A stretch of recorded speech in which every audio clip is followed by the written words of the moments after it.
Stadium in Detroit, Michigan. It's ESPN Sunday Night Baseball. Tonight, Kirby Puckett leads the world champion Minnesota Twins against Cecil Fielder and the slugging Detroit Tigers. He has been the heart and soul of 2 World Series titles in Minnesota. And once again this year, 6-time All-Star Kirby Puckett continues to excel as one of baseball's greatest players. At .327, he's the top hitter on the Major League's top hitting team. And with him, 300 hitters Shane Mack and Greg Gagne, the slugger Kent Herbeck, and Chuck Knobloch, another 300 hitter. Kirby hoping to bring skipper Tom Kelly yet another World's Championship. Meanwhile, with an 0-6 start, sparks are finally starting to fly in Detroit. Baseballs have been jumping out of Tiger Stadium, and it's not just Cecil Fielder doing the damage. Rob Deere is second in the majors in home runs, and the slugging catcher Mickey Tettleton is a prolific home run hitter, and the big guy, Cecil Fielder, he's back. Friday hitting his first home run in a month, and now the Tigers are once again one of the game's highest scoring teams.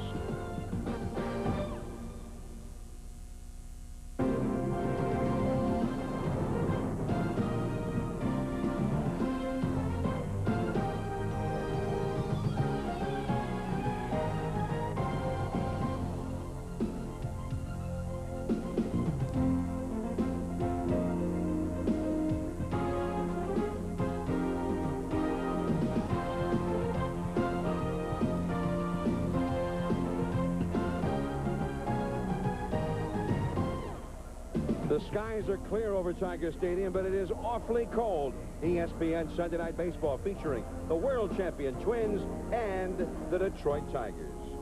The Tigers lost their first 6 games of the year. It's been a long climb, although they played much better lately in the East. Meanwhile, in the West, the world champion Twins also started slowly, but they have won 10 of their last 13. With a win tonight, they'll be 2.5 back. Hello, everyone. I'm John Miller. Tonight, the Detroit Tigers. They lead the major leagues in home run hitting. The Minnesota Twins, they lead the major leagues in team batting average, .285. They've won 10 of their last 13 games, and they have hit over 300 in the process.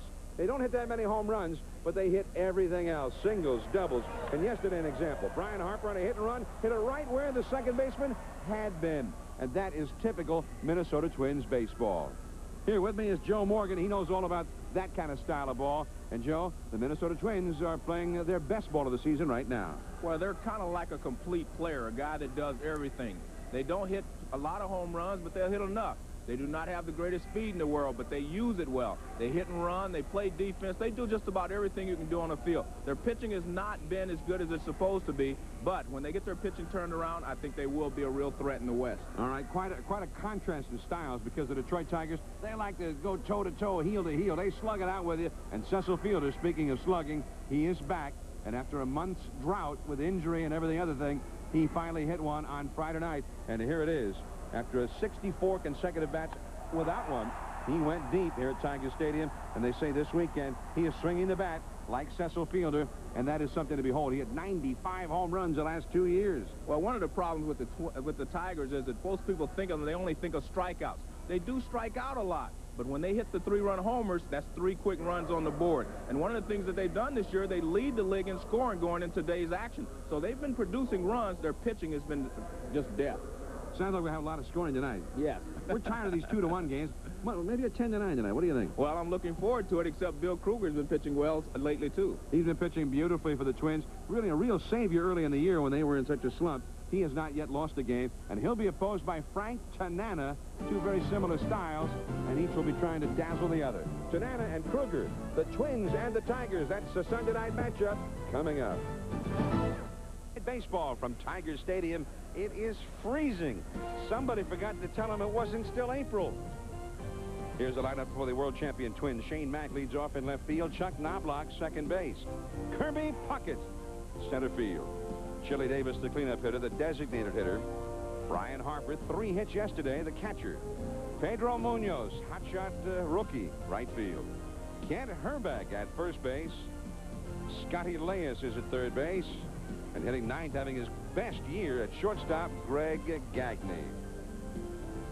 And on the mound, the wily veteran left-hander of the Tigers, Frank Tanana. And Tanana will throw anything on any pitch at any time. He throws a variety of changeup. We've often talked about keeping the hitters off balance. He does a great job of that. And the defense behind Tanana will Rob Deere, Milt Kyler, Mark Carrion in left. Skeeter Barnes is at third. Fryman's at short. Phillips is at second base, and Fielder's back in the lineup. Krueger behind the plate, and Tanana on the mound. And Frank Tanana is clothed with layers, and there is the current temperature, 42 degrees. It is supposed to get into the 30s. The record low for the day, 34 degrees, set 58 years ago. The wind chill factor in the low 30s, that's right now. But, hey, let's look at the bright side. Very small chance of rain. Very small chance. May snow. Hey, and they're saying 5 to 10 miles an hour for the wind. That is the fastest 5 to 10 mile an hour wind I have ever seen. But it's supposed to slow down a little bit before the night's over. Sparky Anderson seemed to be in pretty good spirits before the game. Well, I had a great time with Sparky. Sparky's always in great spirits. You never know if they've won 12 in a row or lost 12 in a row. Sparky's, look at him right there. They lost yesterday 6-5. Look at him. Today's a new day. That's the way Sparky approaches every game. Whatever happened yesterday is over. Sitting around with Billy Muffet, his pitching coach there on the Tiger bench. And here is Shane Mack.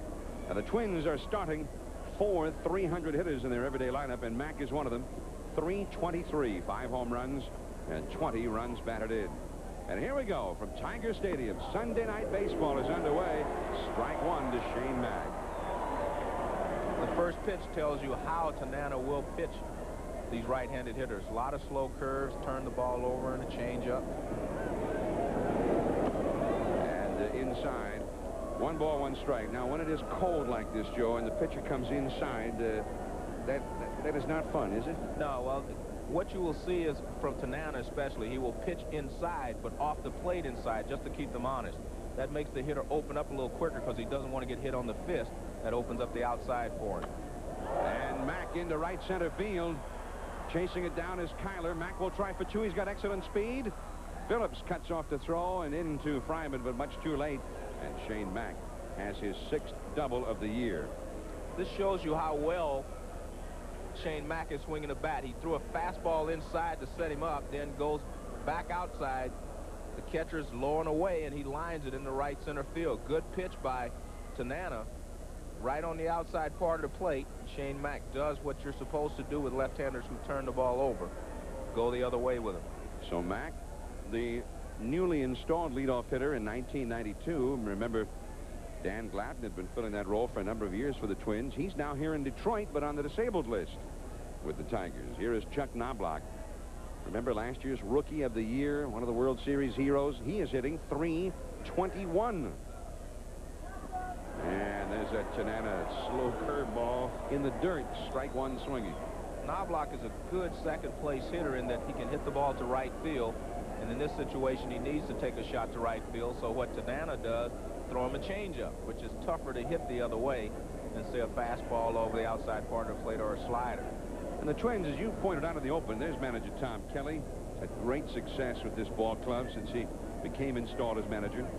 If they need to hit the ball to the right side, they got a lot of guys who can do that. Exactly. And it's away from Krueger as Mack goes to third. Krueger didn't know where it had gone at first. Well, now Knobloch doesn't have to go to the right side. Well, Tanana had made up his mind that he was not going to throw anything hard so he could hit it the other way, so he throws him a slow curve. This ball bounces right at the edge of the plate. Krueger tried to block it, but it hit off his shoulder and bounced down the third baseline, so very easy for Mack to move over to third. The Twins have a team batting average of .285. Way ahead of everybody in the major leagues. But in the last 13 games when they've gotten hot, they're hitting well over .300 as a team. The infield stays back at shortstop and second base, and the fastball is too far inside, 2-1. Over at third base, Barnes, and at first base, Fielder are pulled in a bit. The way that the Twins have been playing lately, you have to just give them this run.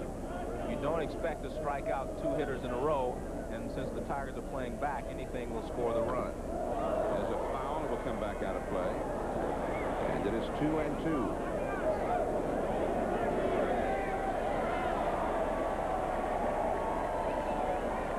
There it is, 318, the team batting average in the last 13 games.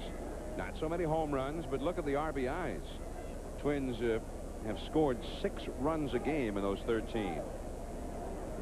2 balls and 2 strikes, the count to Chuck Knobloch. Kirby Puckett is on deck. The power comes up. Puckett and Davis. We've got some power. Not a whole lot of power, though. On the curveball, Mack is tagging. The catch by Carrion. And Mack will score easily. Well ahead of the relay from Barnes. Sacrifice fly for Knobloch, and it is 1-0 Minnesota. That was not a real deep sacrifice fly. The wind's blowing in, so it knocked it down a little bit. But with the speed of Mack, it does become a routine sacrifice fly, and he scores easily on the fly ball. You see Carrion is coming in, way in fact, makes the catch. His throw is not so much offline, but it's dying. And Skeeter Barnes' relay is never going to be in time. Very tough to relay on a sacrifice fly. 20th RBI of the year for Chuck Knobloch. And here is Kirby Puckett. 327 average, 7 homers, 29 batted in.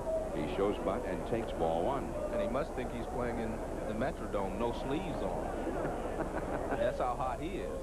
Now, some guys, you talk about maybe the pressure of trying to produce in your final year of the contract, free agency before you. Kirby Puckett seems to thrive with that kind of pressure. I mean, he is off to a sensational start. I would never expect anything to do with money to have an effect on Kirby Puckett. Kirby loves to play the game, and he plays hard each and every day, and that's the way to approach it. Doesn't matter about the money. It is a ball. 2-0 to Kirby. 1-0 the Twins ahead. You saw a moment ago the statistics there. Kirby was born to hit at the Metrodome. It's almost like it was the house that Kirby built. 433 hitting at home this year. And he shows he can get his hits on the road as well. It's kind of interesting that he hit 3-0 there in that situation with 1 out. We're using a grading system here for the Minnesota Twins. Pitching, I give them a C, which means they're in the middle of the pack, kind of average. Right now they're looking for that stopper. Offense B+ because they do get a lot of base hits, put a lot of runners on. And defensively, they're one of the better teams in the American League as well. So put those 2 B+ together, B and a B+ together, and you have a contender. Here is Chili Davis for Tom Kelly's club. Chili, a switch hitter, batting right-handed. And he takes a strike. Now, he was one of the real important players. Remember last year they won the World Series, but they came from last place the year before, and Chili was one of the reasons they were able to turn that around. And so far, they've had to kind of do a little patching to fill in for the missing power of Chili Davis. He has only 1 home run so far. Chases a bad one, 0-2 the count. He had 29 home runs last year and drove in 93 runs to lead the Twins. So that's the whole point that you're making, is that without him so far this year, they're still doing pretty well. So when Chili gets hot, and he will, because Chili Davis is a good player. He's been a consistent performer over his career. So I think he'll put up some good numbers before the year's over. Puckett at first, 1 out. Chili has never hit well against Tanana. That changeup going outside. He has 3 hits in 22 lifetime at-bats against Tanana. Well, the reason is the pitch that you just saw. He would turn the ball over, a changeup, and then throw the fastball that's tailing away from Chili when Chili tries to pull the ball. Ryan Harper on deck. 1 runner's in, 1 man is on. Puckett at first, Fielder on the bag with him. And there's a base hit for Chili Davis. Kirby will go to second as Deere comes up with it on the bounce.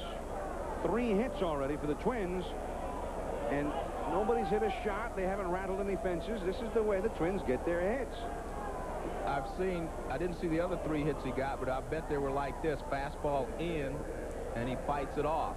Not a real aggressive swing. The ball is on the inside part of the plate, and he fights it off to right field. I would bet that the other 3 hits that he had were similar. So he's 4 for 23 against Tanana now. A vast improvement. Yeah. Puckett at second, Davis at first, and the Tiger bullpen is starting to get busy. Brian Harper, 3 hits yesterday. And it is a called strike. Kevin Ritz, a right-hander, has begun warming up for Detroit. And the Tigers, they have been warming up more relievers than any other team. The Tigers' starting pitching has been dismal for most of the early part of the season. Tigers pitching overall with a 4.74 earned run average, and the starters are much higher than that. 2 on, 1 out. 1 run is already in for the Twins. And the Tanana curveball, he's always had a beauty. 0-2 the count. Tanana's earned run average, 5.45. And Joe, in 36 and a third innings, not only has Tanana allowed 42 hits, he has walked 25. Now, that is unusual for Frank. You cannot put a lot of men on base if you're Frank Tanana, because he has to stay ahead of the hitters and he has to move the ball around to be successful. Tanana, for his part, says, hey, be patient. Any little thing goes wrong with me, and I'm going to get hit hard, but I always get it together. Always have. And that curve is just outside to Harper. 1-2. One thing about Brian Harper is that he is a lot more patient with 2 strikes than normal. He's a very good 2-strike hitter. It's a breaking ball. It's outside and just hangs out there. Out comes the pitching coach, Billy Muffitt's going to go to the mound after that pitch. Maybe he didn't like it. Billy Muffett. And he will be joined at the mound by Krueger, the catcher, and also shortstop Travis Fryman. We're anxious to see Fryman come to bat tonight because he has really been something. He's the future for the Tigers. It seems like an odd time to visit, doesn't it? Yeah, it was 1-ball, 2-strike count. He was ahead 0-2, and he wasted a pitch outside. Unless Billy Muffett thinks that maybe Kirby Puckett was giving signs from second base, or the third base coach was giving signs. Well, don't bet against it. Yeah, that could be one of the things that they were talking about on the mound. So maybe and you've got the young catcher Krueger, not a lot of big league experience. There is Davis at first base, Kirby Puckett at second. 1-2 to Harper. In fact, you see now that I would bet that's what it was, because Tanana got ready to pitch and he looked back at Kirby Puckett to see what he was doing. He wasn't checking him to throw the pitch. 2-2.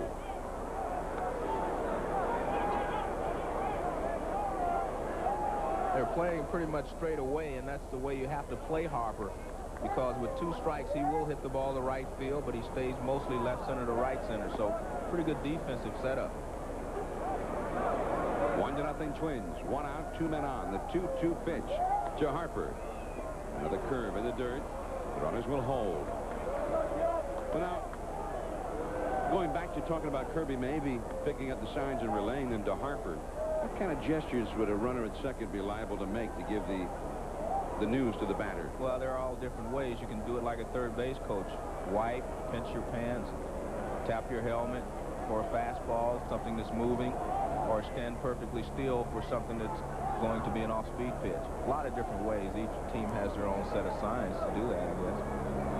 And see, every time he steps off, he looks at Kirby Puckett. So there's definitely psychological warfare going on here. We don't know if Kirby was given the sign. See, Kirby just reached up and grabbed his number. That could mean something, and it may not. It's kind of like a third base coach now. The runners are going, and it is ball 4. Tom Kelly's got supreme confidence in Harper's ability to make contact. The bases are loaded with 1 out, and Pedro Munoz, a very strong, powerful, young right-handed hitter, coming up. Sparky says, here we go again. When the Tigers starting pitching, you got Bill Gullickson, who's done well. He's 5-2. But you got Eric King, a 7.51 earned run average. Scott Aldred, 6.75. Frank Tanana, 5.45. Terrell out of the rotation. His ERA was over 7 before they got him out of there. Back to the screen right beneath us. 0-1 to Pedro Munoz. I talked to Kirby Puckett before the game, and he said Pedro Munoz is going to be a star. He said this guy is really going to be a good player. And you saw the Renaissance Tower Downtown Detroit, out along the Detroit River. Beautiful 70-story structure surrounded by office towers. There's a hotel. Bases loaded, 1 out. 1-0 Twins. The 1-strike pitch. Oh, beauty. Strike 2. Now, Terry Crowley, the hitting instructor for the Twins, part of his philosophy is to have pitches away. Don't try to pull it. Take it to right. Don't be afraid of just getting a single or a double. Well, Munoz took that to heart, and all of his home runs have been to right and right center.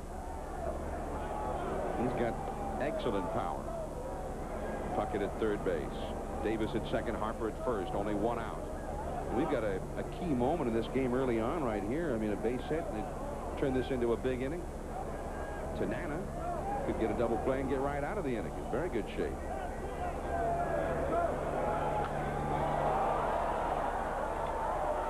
Let's see if anybody can get to this one. No, into the bullpen area. There's a lot of foul territory in this ballpark. Deere, Phillips, and Fielder all gave chase. 0-2. Here are the runners again. There's Puckett at third base. He hit a single. Davis at second. He singled. And Harper. Remember, Harper was down 0-2, and he got a walk.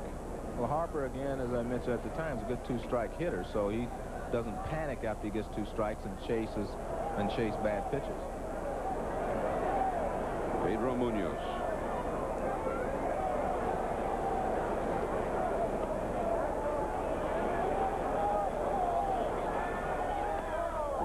The count. Twins with 3 men on, 2 in scoring position, of course. Tom Kelly. Terry Crowley there with his hands in his pocket on the right side of the dugout the right side of your screen there. And you see 328 in the 13 games with men in scoring position, although that's hardly better than their overall batting average of 318 in that time. It's much easier to hit with the bases loaded and 1 out than it is to hit with a runner at third and 1 out. 2-2. Basically because the pitcher has no place to put you. So when you get to a 2-2 count, as Munoz has, you know he's going to have to give you a pitch to hit now, or a pitch in the strike zone. With a man on third and the first base, second base open, he can pitch around you or try to get you to chase pitches. He has to throw a strike now, or he's going to walk in a hitter, a runner. So he's going to be aggressive here. The pitcher is, and so it's time for the hitter to be aggressive also. 2-2, good count. Curveball hit slowly. Fryman's only plays to first. Fielder digs out the low throw. Coming in to score is Puckett. The other runners advance, and it is 2-0 Minnesota. RBI for Munoz. Well, the one thing that Tanana made sure of there is he was not going to 3-2. So he did not give him the big breaking curveball. He just gave him, a good curveball, the one that throws the strike curveball, the one that goes in the strike zone. The other ones were breaking down out of the strike zone. 24th RBI for Pedro Munoz this year, and also his 9th RBI in the last 10 games. Now here is Kent Herbeck. That right field area, very reachable for this big guy, and there's a called strike. 2 men in scoring position. But you've got the left-hander versus the left-hander here. Interesting matchup, because Tanana has a lot of ways to go with Herbeck. High in the strike zone or a lot of breaking balls. Davis at third, Harper at second, 2 runs in. Right to Fielder. He'll take it himself. And I guess if you're Tanana, the inning could have been worse. 2 runs have scored. 2-0 Twins after a half inning. After a half inning, John Miller and Joe Morgan from Tiger Stadium. Sunday Night Baseball. Now the batting order. For the Detroit Tigers, the versatile Tony Phillips at second base. Mark Carrion, the former Met, left field. Travis Fryman, outstanding at shortstop. Cecil Fielder finally hit one Friday. Mickey Tettleton, 31 homers a year ago, the DH. Rob Deere's second in the majors in home runs. He's at right. Skeeter Barnes is at third base, batting 7th. Chad Krueger is the catcher, and hitting 9th, the center fielder, the speedster Milt Kyler. And the pitcher for the Minnesota Twins, he was a real lifesaver, particularly the first few weeks before the Twins really got it going. Bill Krueger, he's still unbeaten, although he has not actually won himself for a while. Well, he's learned to pitch. Bill was with the Oakland A's when I played my final year, And he had great stuff. He had a lot of potential. Good fastball, big curveball. But he didn't really understand how to pitch. He didn't have as good a control as he has now. Now he's put everything together. And he's looking forward to having his best season ever. Defensively for the Twins, Munoz is in right. Kirby Puckett, Gold Glove winner, in center. Shane Mack is in left. Scott Leyes is over third. Greg Gagne is the shortstop. Chuck Knobloch, last year's Rookie of the Year, is at second. Kent Herbeck at first. Brian Harper behind the plate. And Bill Krueger on the mound. And the Twins leading 2-0. And we've got some hardy souls here tonight, Joe. They also have the right idea. Tiger lady. Now, does she wear that all the time or only when it's cold like this? Her aunt knitted that for her and gave it to her for Christmas. Here's Tony Phillips. He switch hitter batting right-handed. Phillips off to a slow start. Except that hitting at the top of the order, his number one job is to get on base as he takes a strike. And he has walked 37 times. A .231 batting average, but a .391 on-base percentage. He's been getting on base. Last of the first from Tiger Stadium. Twins 2, Tigers nothing. Tigers coming to bat against Krueger.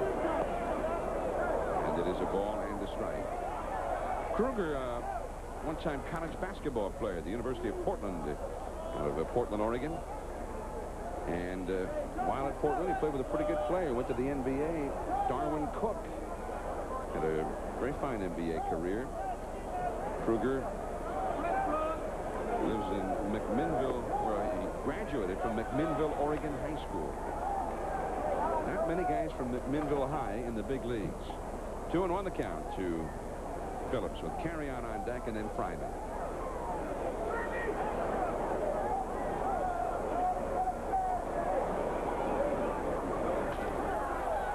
Greg Gagne, the sure-handed Twin shortstop, one away.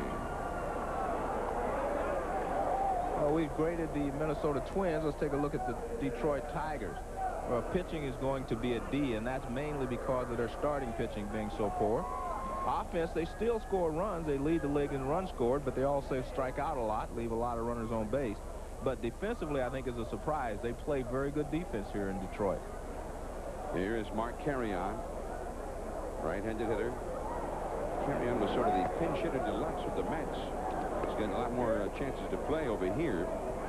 Hitting .271, 4 homers, 17 batted in, and he's had 118 at-bats.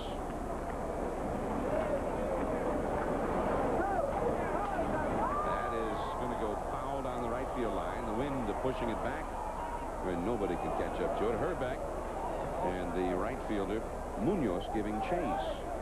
A ball and a strike. The jury's still out on Mark Carrion on how good a player he actually is going to be or how good a hitter he can be. He looked very good as a pinch hitter for the Mets and part-time player. But a lot of times when you have spot duty, you can do a great job there. But when you're in there every day, it takes a different kind of mindset. And that's something that we'll have to wait and see about. Into the upper deck foul off to the right. Carrion is now 28 years of age. And his father, Camilo Carrion, was a catcher in the big leagues from 1959 through 66 with the White Sox, Cleveland, and the Orioles.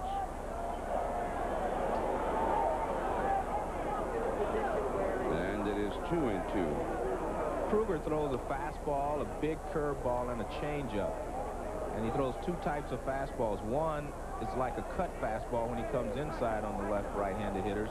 And the other kind of tails away naturally, as most left-handers' fastballs do, to a left right-handed hitter. And then he throws a straight change. Fastball missing. 3-2 the count to Carrion. You know, it was a kind of a sad aside. The fact that his father played in the big leagues. His father never did get to say Mark play in the big leagues. He passed away 6 days before Mark made his major league debut. Base hit.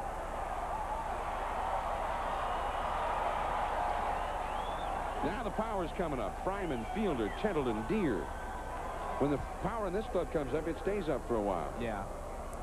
Fryman has really been the hot guy lately, and he's starting to swing the bat. And when you talk to Sparky Anderson, he says 2 or 3 years from now, this is the player that they're going to have to build their club around. Everything else is going to revolve around Travis Fryman. the new people you bring in, they have to fit in with him. That's how much Sparky thinks of this young fella, and I think he's going to be a good player, and he's been getting better each and every year. And he's still just, in baseball terms, a baby. He's 23 years old. That is a fastball for a strike. 2-0 Twins. Last of the first, 1 out, 1 on. Fryman, Sparky says, kind of reminds him of a young Robin Yount in stature. And tall, slender. He's a natural shortstop. But he says he's got more power than Yount had. Last year, this guy, at age 22, drove in 91 runs. Foul away. So far this year, Fryman doing pretty well. 292, 7 homers, 22 batted in. He has a pretty compact swing. He works from a closed stance. So he's got a little bit of bat speed. You know, bat speed is what's important when you hit from a closed stance. It's important to everyone, but especially important if you're hitting from a closed stance. And it gets right past Brian Harper, and down to second base goes Carrion.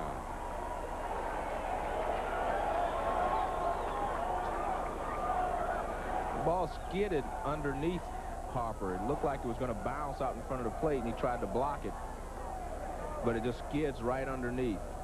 See, the ball does not come up. It hits him off his foot, but that was not so much his fault. The ball should have bounced. And he's trying to block it with his body, but the ball skids. You see, it hits home plate and just kind of skids across. Normally that pitch will bounce, and he would have been able to block it. 2-2 now to Travis Fryman. You know, Fryman last year with the 91 RBIs was the youngest Tiger to hit 20 homers and drive in 90 runs since 1955, when then 20-year-old Al Kaline. Yeah, I was going to ask you a question before you said since. I was going to say Kaline never did that at a young age. Led the league in hit. That is just foul outside of third. 2-2 the count. One of the great things about going to the different parks each week, and especially the older parks, is you get here and you think about some of the great feats you've seen here, some of the things that have happened here. You know, Al Kaline, of course, playing here all those years. Norm Cash hitting so many balls into those seats. And then I remember Reggie Jackson in the 1972 All-Star game hitting in the light tower. 71 All-Star game, hit the light tower in right field. 2-2 the count. And it's a full count now. 3-2. Now, this is not a guy, although he's hot, you want to pitch around with a guy named Cecil Fielder coming up next. If you're Bill Krueger, you're taking them really one at a time, and he knows that Fryman is very dangerous right now, so he's trying to pitch him the way that he is set up in the meetings. And that means he wants to throw him change-ups away and mix the fastball on the inside corner. That was a change-up that got away from him. 2-0 Twins. Runner at second, one out for the Tigers. Here's the 3-2 pitch. Fouled straight back over our heads into the upper deck. Still 3-2. Tigers playing here at home. They're in the middle of a long homestand. But this has not been a happy place for them. The crowds have been small, and the results have been real small. The Tigers with 8 wins, 13 losses here at home. And that's even though they have started playing well here lately. There was an interesting column in the paper today. Foul away again. It said, as great as this place is, meaning Tiger Stadium with all the traditions and whatever, when you're not winning, it becomes a very boring place to be. That was kind of an interesting statement, I thought, especially from a writer and a guy who has been here all these years. Yeah, was it I don't want to Tom name his Gage? name. Yeah, I know who it was, but okay, you Tom do it. Gage. I didn't want to. Well, it was a very good and thoughtful column. Yeah, that's what I'm saying. I thought it was an very interesting column. That's why I mentioned it. Food for thought in that column. Yeah. That is foul. 3-2 to Fryman. He's really battling it out with Krueger. This series opened Friday. The Tigers won 6-3. Rob Deere hit his 12th and 13th homers. Leiter over Henneman, or rather over Smiley. Henneman with the save. Then yesterday, Tapani over Doherty. Aguilera with the save, and Harper had the big day. The game had almost an hour and a half worth of rain delays here yesterday. 3-2 the count. So this is the rubber match of the series. This Memorial Day weekend. 3-2 to Fryman. And he is really making Krueger work. And second is Carrion. Strike 3 called on the outside corner. It was a good job of pitching by Krueger. He mixed his pitch location up so well, Fryman didn't know where he was going. Pitch before was inside. He pulled it foul. Now he goes right back outside towards the outside corner. We'll take a look from up above, and let's see if that ball gets to plate. Very close. Depends on who you ask. Right. Fryman would tell you it's outside. Camera kind of agrees with him. Here is Cecil Fielder. Staying outside, but too far outside to Cecil. Cecil had a sore wrist, and what happens when you have something bothering you in your hands or your wrist, you develop bad habits, and that's what he says has been the problem. He's slowly getting himself back to where he wants to be. He's still swinging the bat pretty well, but not as well as he wants. He's still getting rid of the bad habits from protecting the left wrist. And it's a ball. He missed 7 games after sustaining the injury, and he probably admits now he probably did come back a little too early from the injury. He was just so anxious to get back in there. Nonetheless, even though the home run production is way off, only 8 home runs, he leads his club with 30 RBIs, among the league leaders in that category. When you hit 95 home runs over the last couple of years, you really think you're Superman. And he felt that even though his wrist was bothering a little bit, he could still be productive. But what happens when your left wrist is bothering you and you're a right-handed hitter, your right hand becomes dominant, your top hand, and you roll over too many pitches. 3-0 to fielder. Mickey Templeton is on deck. And it's a walk.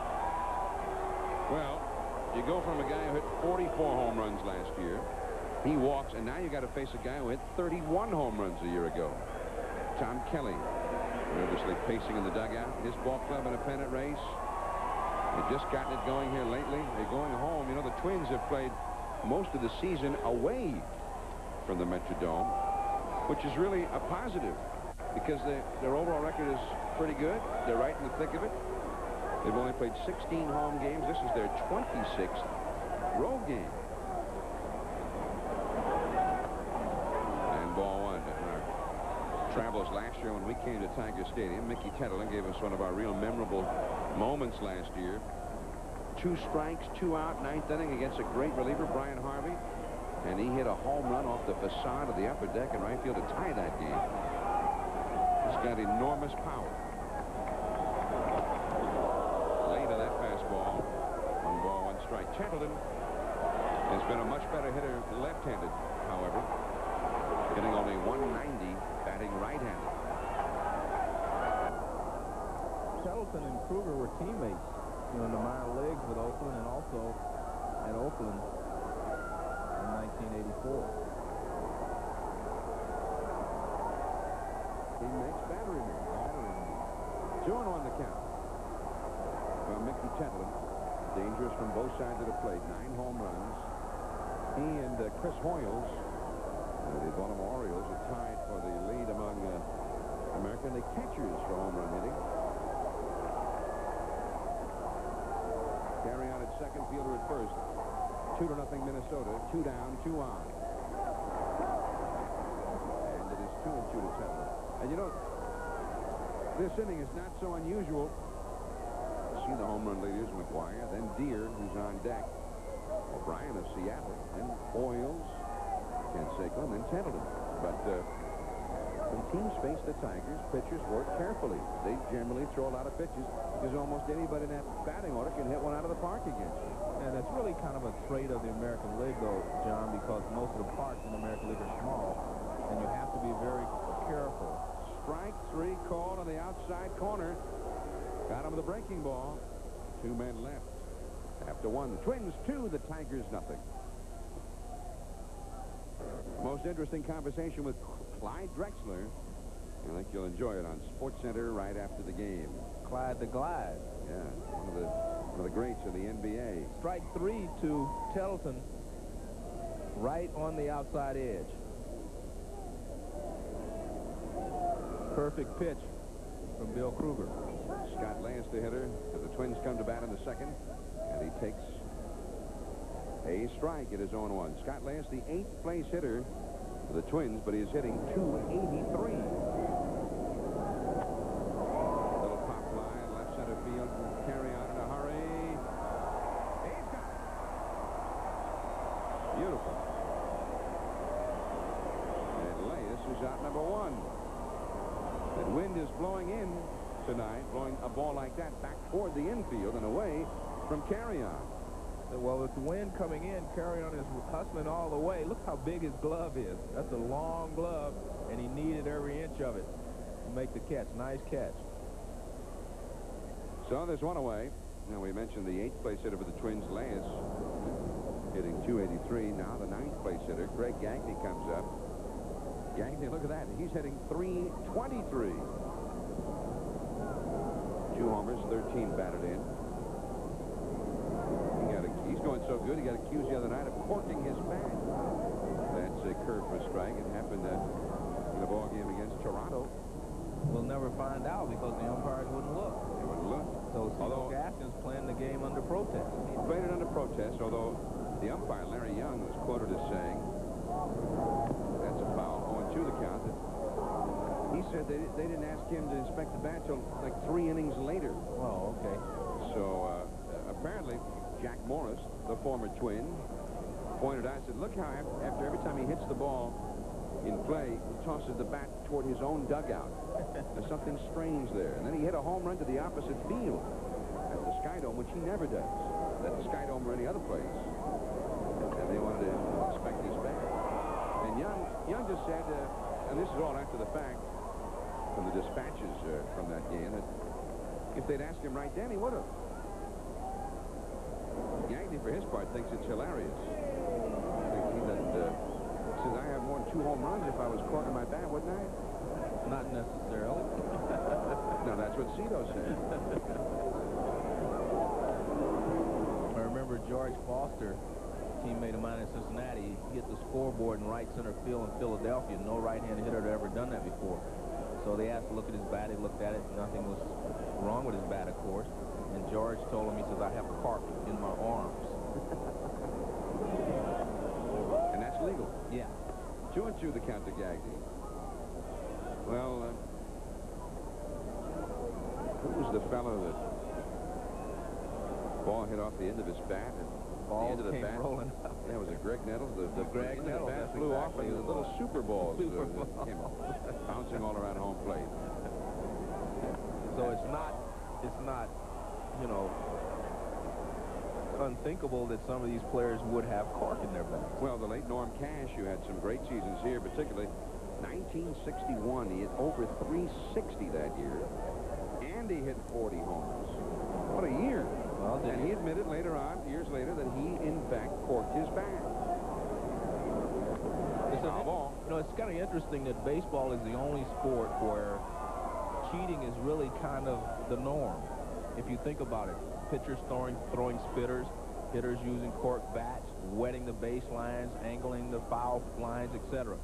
Golf is a game of honor, you know, and all the other things. When you cheat, you're kind of admonished for it. Baseball, if you cheat, you say, hey, you know, that's part of the game. I wonder why. And it is ball 3. My point is, I don't think you should cheat. Wait a minute now. I've been watching these NBA playoffs, Joe. You telling me the guys don't take dimes in the NBA? Well, that's different. That's really not over, ref. Yeah, but that's not cheating. What's that? That's just taking a dive. Oh. That's flopping. Down the left field line, but foul to Gagne. In fact, 3-2. In fact, we're in town of Bill Lambier, the flopper. Well, hey, you can wet the infield. There's no rule against it. That's not cheating. Well, it is the way the Giants used to do it when they played the Dodgers, and Maury Wills was a base-stealing threat. Alex Dark had them make a swamp over there. They replaced the first base dirt with quicksand. Yeah. But, I mean, truthfully, in baseball, you know, we talk about these things and we laugh about them as we're doing now. But, you know, in other sports, people who cheat sometimes are tossed out of the game. See, Tanana's been a busy man already, 41 pitches. Eddie Stanky, when he managed the White Sox in the 60s, they say used to keep the baseballs in a freezer. Right. Strike 3. Nothing is coming easy for Tanana tonight, but he's got the first 2 hitters out in this inning. 2 down. Krueger is set up on the outside corner, and Tanana throws it out there, even a little off the corner. That's a great pitch with 2 strikes on the hitter, because very rarely will a hitter be able to lay off that pitch. Now Shane Mack, the hitter. Played deep at third by Barnes, and just like that, the sign is retired. Mack had doubled his first time. 3 up and 3 down for Minnesota. We'll see Rob Deere when we come back. 2-0 Twins. And now if the Rangers could just win a ball game, if the bullpen could just hold a lead for Nolan Ryan, maybe they'd really get something going. Here's Rob Deere. 13 homers for Deere. 2 here Friday night. Krueger. And that is a ball. Now, Rob Deere, 13 home runs. He's on a pace to hit 50 or 51 homers this year. And if he stays healthy and plays all the way through, he's going to hit a lot. He's not going to hit for much of an average. 208 is his average. It's a high foul. It will go back in amongst the spectators in the upper deck as Herbeck gave chase. 1 ball and 1 strike. A lot of people will say that, you know, it's okay to hit 208 if you hit 50 home runs or whatever. But that's not okay, simply because you do not give your teammates a chance to drive you in when you hit 208 and do not get on base. And here's his home run chart. He's hit 13 so far, and all of them have gone to left field. 1 ball, 1 strike to Deere. And it is 2-1. This is a real strong guy. I remember 2 years ago when he was still in Milwaukee. We had a Sunday night game, and Dave Parker, the Cobra, pretty strong guy. Real strong. And he told us that night, he says, hey, Rob Deere is the strongest guy I've ever seen.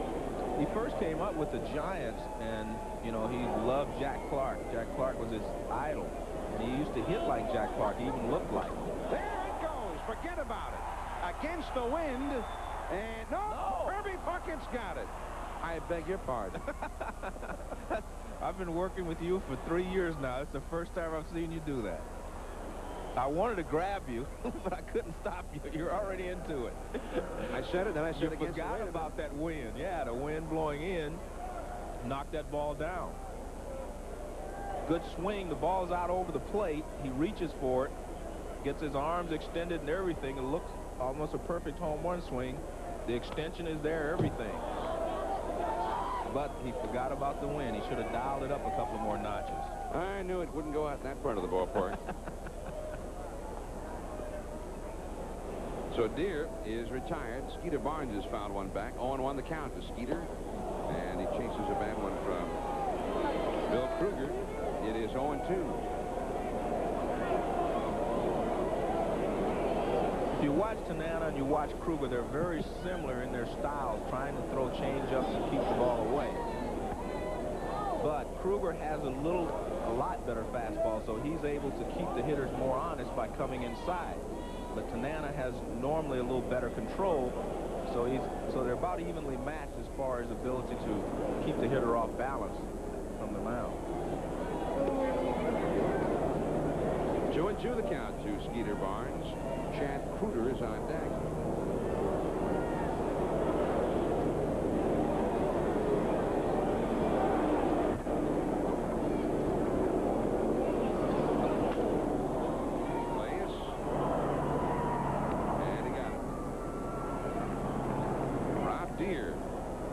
Take a look at his swing. One of the things that he does well is he keeps his head pretty straight, but he also leans his body out over the plate. That takes a little bit of his power away and makes the arc a little different. Watch. It's a beautiful swing. Head pretty much still. Right there on the ball.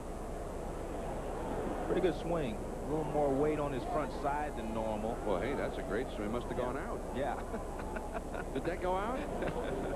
Here is Kreuter to right field. Shallow along the line. Base hit. Kreuter will hold at first as Knobloch hurries the ball back in to Gagne at second base. Second hit for the Tigers. I really expect to see a few more balls hit like that because of the pattern that the pitchers are using. the hitters are sitting on the bench and they're watching Tanana and they're watching Krueger pitch the right-handers away, away, away. So quite naturally, when you walk to the plate as a hitter, you think he's going to pitch you away, and you kind of lean out over the plate a little bit. And when he comes inside like that, he's going to hit you on the fist. But if you're strong enough, you can muscle it over the infield as Krueger did. Milt Kyler, a very big disappointment so far this year. That's a foul ball. He's one of the few guys on this roster who can run well. He can steal bases, but he has gone backwards. That's according to Sparky. And this is a guy that looks like he could steal 50 bases, be an outstanding center fielder. In fact, he stole 41 bases last year. But right now, Joe, he refuses to take a walk. He has walked once. Yeah, with that speed, how can he only walk once? I've said this before, and it's something I really believe in. It doesn't matter how much potential a young player has. The thing that matters is how he is trained, the teaching that he gets once he gets to the major league, and how much he learns from that teaching in the first couple of years. And that's what's important. And what you're saying is that he is not learning very much. Broken bat, and Ashley's. Gaggie's got it, no play. And it's a home run. You're going to get one out of here, huh? I hope someone hits one soon. This is what you call just not staying down on the ground ball. It's on the fist again. The ball, and being in tight like that, Leah should have been able to come up with it, but the ball was not hit that hard. And it was an error on the third baseman. Twins have not made many of those lately. That's only their third error in the last 11 games. So here's leadoff man Tony Phillips. 2 men on, 2 men out in the second. Minnesota 2, the Tigers nothing. Foul ball. Oh, that hurts. Oh, that hurts. Hurts from up here. In cold weather like this, anything on the fist or any other part of your body really hurts. And Tony's going to take a little time. Looks like a field plantier from the right side. I couldn't see where it hit him, but I know it hit him someplace on the lower part of his body. And apparently broke his bat as well. He's gone over to get another one.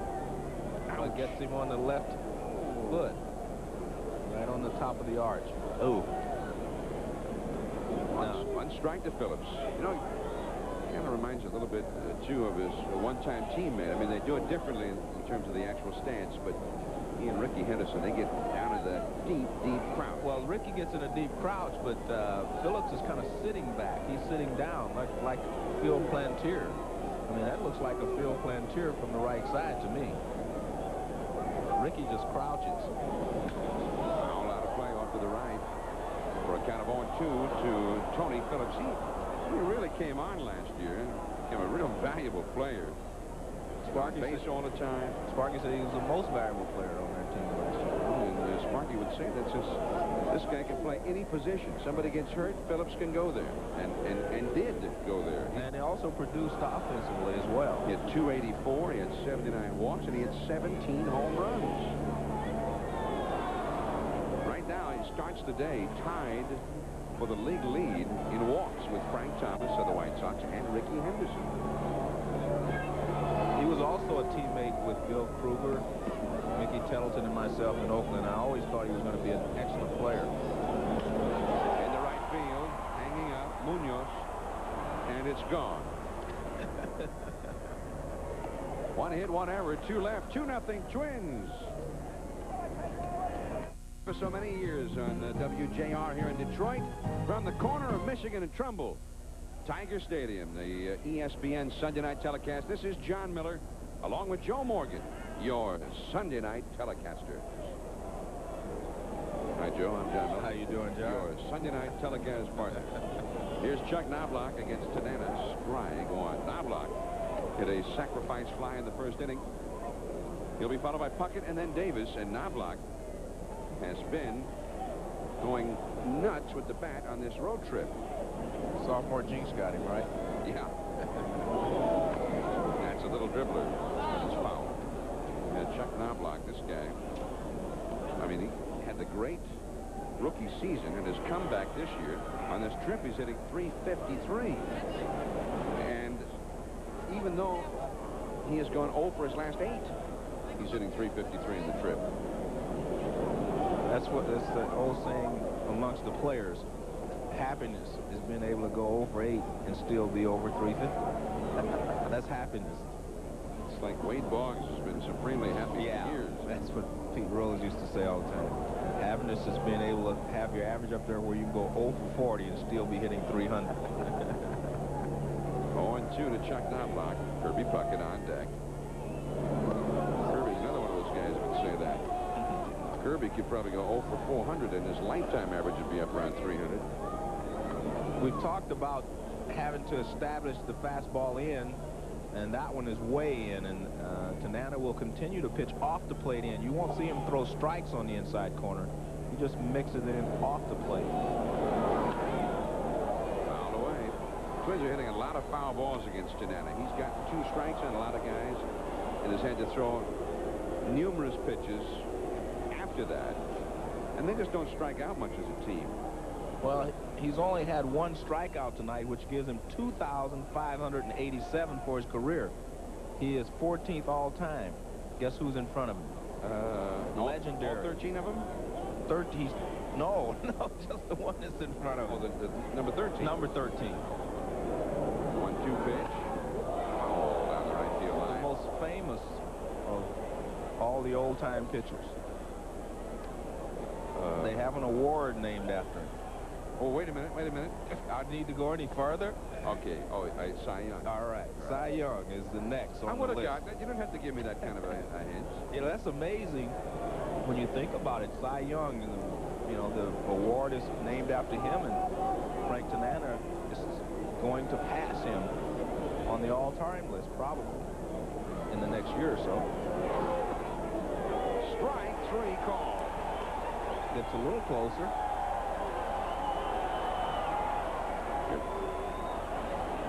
He came off the plate inside and established that he would. Now he goes back away right on the outside corner, and Tim McClellan is calling that pitch right on the outside corner, and Tanana is painting it very well, just the outside edge.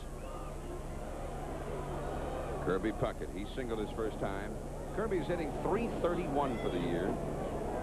He's eligible to become a free agent at the end of this season. And it is a strike. Yeah, easy strikeout, Puckett. Not. Indeed. Kirby still involved in a contract negotiation with the Twins. Hasn't happened yet.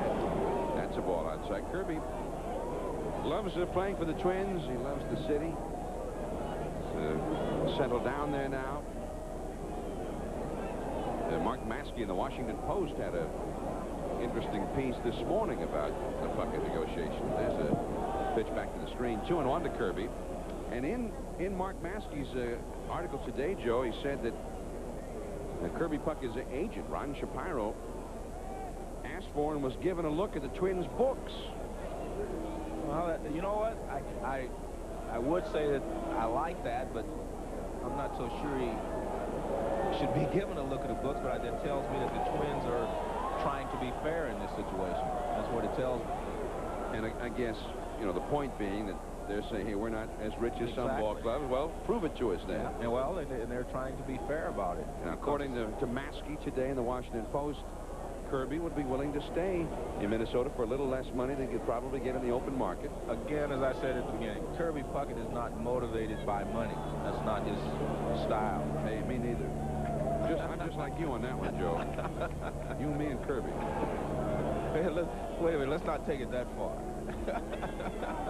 Hey, I wasn't motivated as a player by money.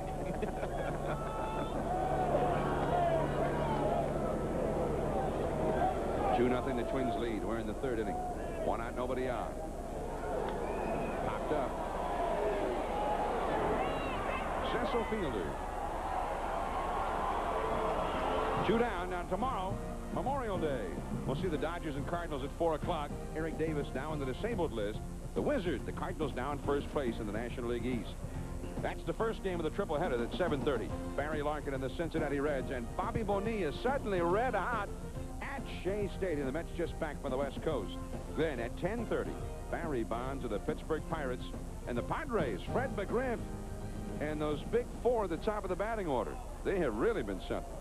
What about Gary Sheffield? Sheffield, Gwynn, and Tony Fernandez and McGriff. Each of those four hitting way over 300. Sheffield leading the league in runs batted in and has 9 home runs. That's an amazing trade for the Padres. It's a great triple-header tomorrow. San Diego team, let's see. Gwynn, 368. Sheffield, 342. Fernandez, 323. McGriff, 316. Then, McGriff tied for the league in home runs with 11. Sheffield leading the league in RBIs, 36. McGriff third in the league in RBIs. And all of those guys are pretty good afield as well. Yes. Very good team. The Padres have a very good ball club. 3-0 delivery. And Chile fouls one back. Chile singled his first time as part of that 2-run first inning rally. We're in the 3rd inning right now. 2 down and nobody on. It is 2-0. Minnesota leading the Tigers. Brian Harper would be next. It's just a cold, windy night here in Detroit. Strike 2. I was in Baltimore the last 2 days, Joe. The temperature at game time for night games each night was 93 degrees. And I arrived in Detroit this morning wearing my shorts and a polo shirt. I've seen you in those shorts before, John. Yeah. Most people thought I had long pants on since my legs were also blue. Nailed the calf. There's a high drive way out there for the 400 mark. No way it'll make it out there. And just as I predicted, caught by Kyler. Take my word for it, they won't be hitting any out, and that's part of the ballpark tonight. So the 3rd inning, the Tigers, the most prolific home run hitting team in the majors again this year, well ahead of everybody else, and they're on pace to hit 224 home runs this year. And of course, it hasn't even warmed up yet. Look at that, 240 home runs, though. That's amazing. The 61 Yankees. They'll have to really get hot and stay away from injuries and every other thing to threaten the 61 Yankees. And the 63 Twins, that was before the Metrodome. The old Metropolitan Stadium. The Twins of that era, around 63-64, with Killebrew, Allison, Jimmy Hall, Jim Lemon. I mean, they had some sluggers. Earl Batty, Ken Herbeck, and Carry-On is out number 1 on the foul for the first baseman. 2-0 the score. Now, as we talk about home run hitting, remember, they're on a pace to hit 224 right now, and this guy hasn't even gotten going yet. 8 home runs for Cecil. Now, he's on a pretty good pace, 13 already for Deere, but, you know, Fielder's the kind of guy, and in one 10-day period, he might hit 8 home runs. Fielder coming out on deck as Fryman stands in. Fryman called out on strikes his first time. Krueger misses high, ball 1. 2-0. The Twins are out front, last of the 3rd. Bill Krueger, this is not an overnight sensation here. He's 34 years old. Got that fastball past Fryman. Fryman is interesting, John, that he's able to hit home runs because he actually is a front foot hitter. He gets out on the front side, which means that he doesn't use his legs a lot to drive the ball out of the ballpark. 1-1 the count. Foul back.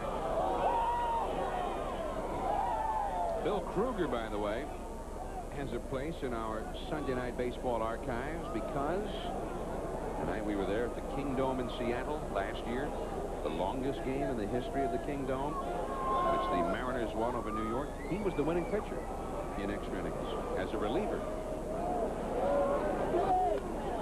That's a foul ball back. 1 ball and 2 strikes. But by the time we got to the end of the game, I couldn't even remember who had started that game. Watch Fryman's front foot. He steps out and he steps toward the pitcher, which makes him hit from a closed stance. His shoulders are already closed. There's a closed stance there. He hits against the front foot, so it never turns out. 2-2. Most of your hitters they rotate around on that front foot, and they end up actually on their heel a little bit. But he keeps that front foot planted and hits against a strong left side. That would be great if he was a golfer. It's a great golf swing. 2-2 the count to Fryman.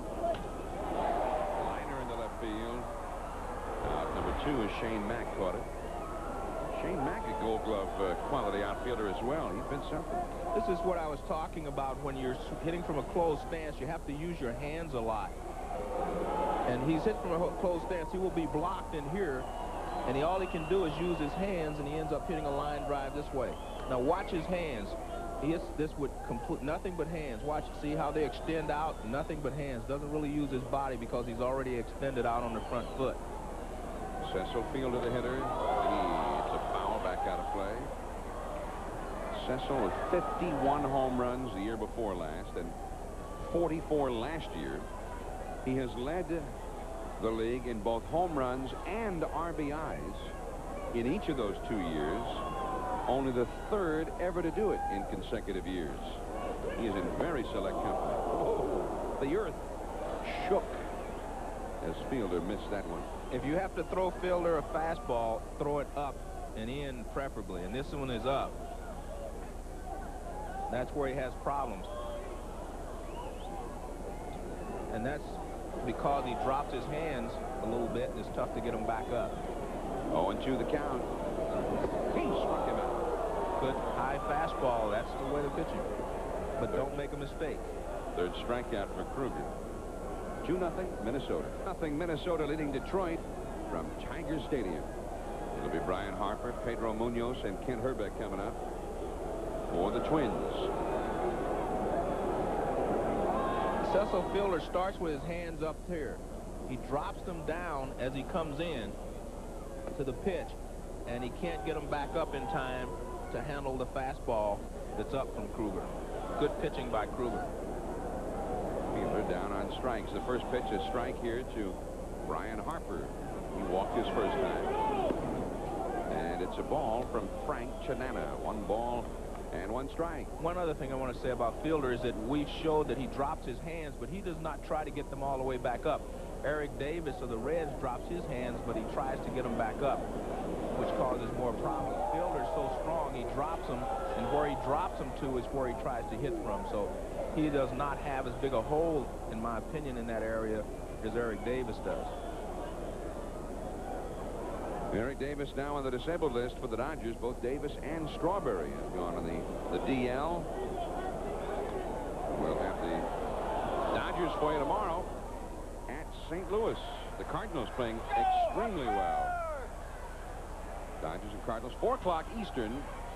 The first part of our triple header on Memorial Day. The Cardinals passed the Pirates today, didn't they?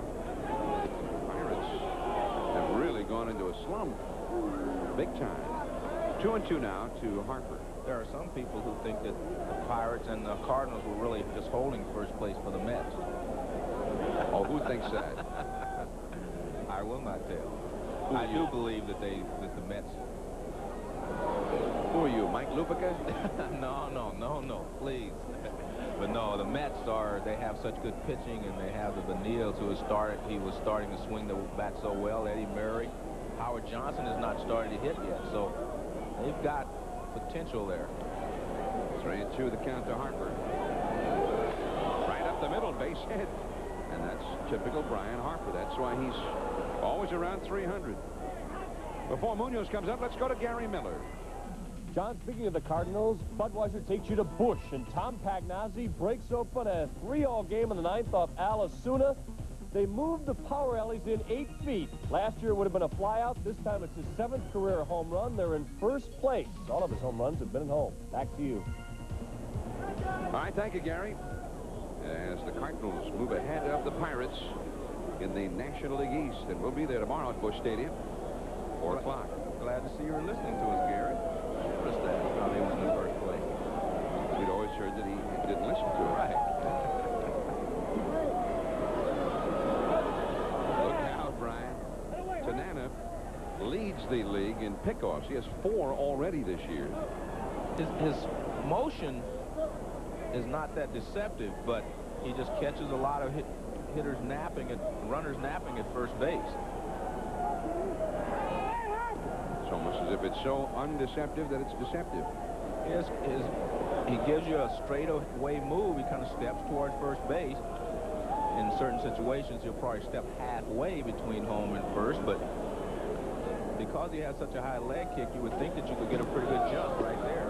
Well, I thought something was happening, did the Tigers, but nothing was. 1-0 the count to Pedro Munoz. He drove home a run with a ground ball to short his first time. I would have to question that pitch out because he made such 2 good throws to first base, kept the runner leaning back. Really no reason to pitch out. Kirby Puckett leads the Twins with 29 runs batted in. Munoz is number 2 with 24. Well, now it's 2-0. Now, do you pitch out a third time?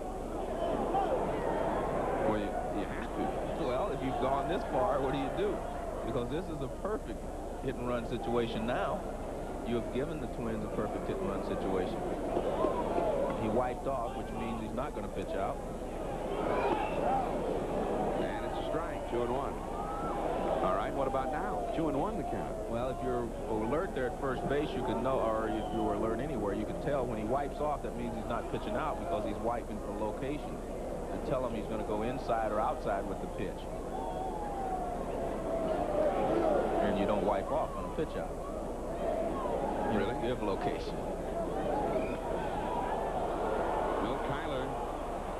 Room to go after a fly ball out there. Harper's tagging up, and he'll easily make it into second base.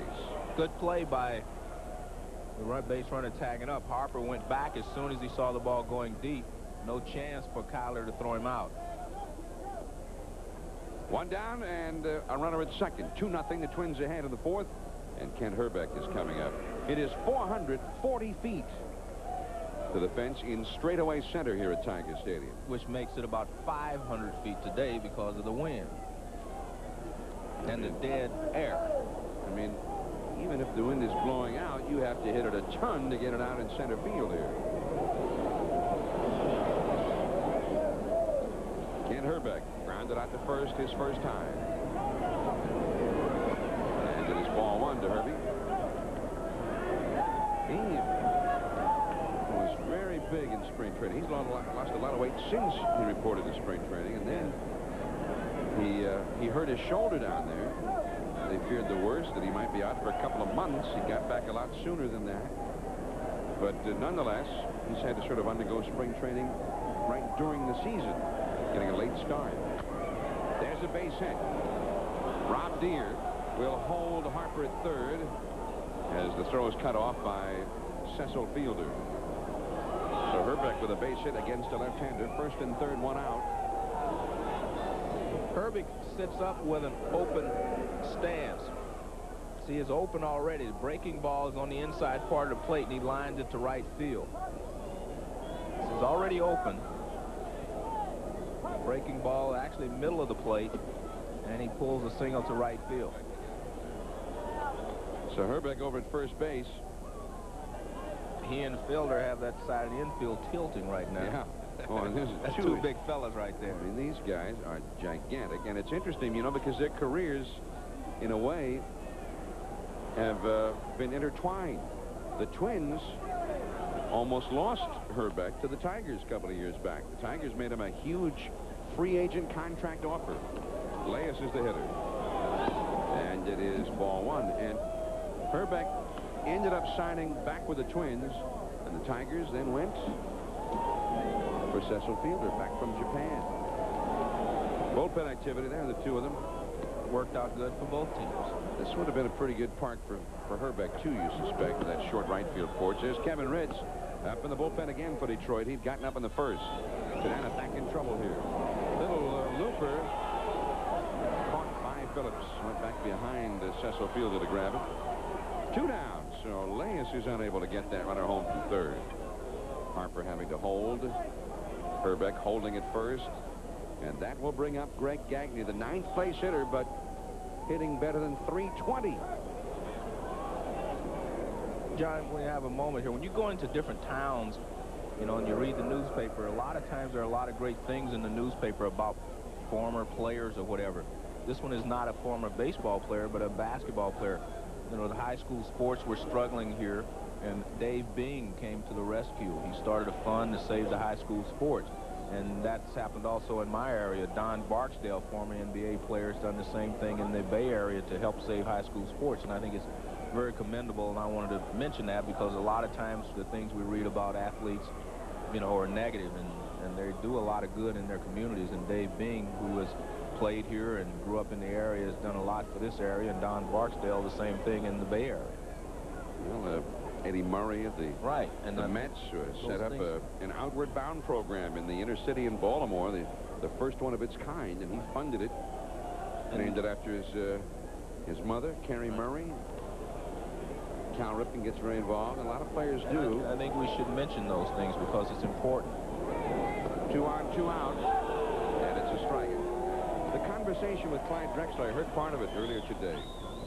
He'll be on the Sports Center after the game. He talks about that a little bit. Right.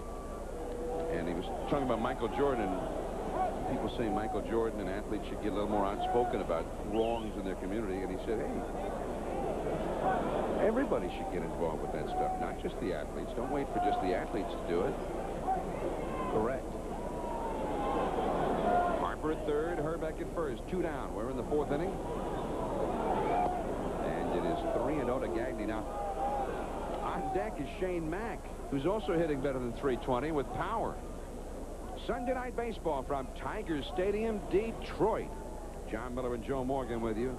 Minnesota with 2 first-inning runs leading the Tigers as we play the top of the 4th, 2-0. And Frank Tanana in a lot of trouble here in the 4th. Runners at first and third, 2 down.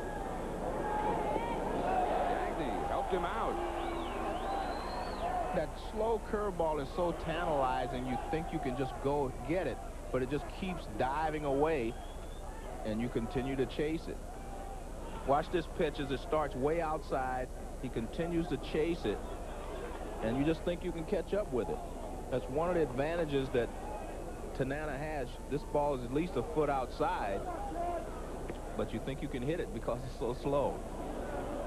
1 ball, 2 strikes to Gagne. Harper at third, Herbeck at first. 2-2. There's never been a hitter that wouldn't chase one of those on occasion because they just think they can hit it. Remember the famous Ephus pitch that Ted Williams hit out of the ballpark? Couldn't have been looking for it, but it was so slow he just felt like he could hit it, and Ted could hit anything. Rip Sewell, he hit it in the All-Star game. Sort of the death of Sewell's Ephus pitch. The only one who ever hit it out.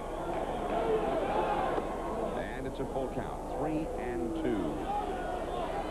3 balls, 2 strikes, 2 down, 2 on.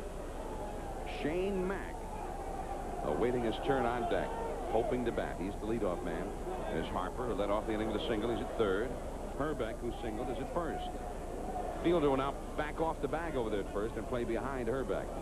The outfield is fanned out straight away for Gagne.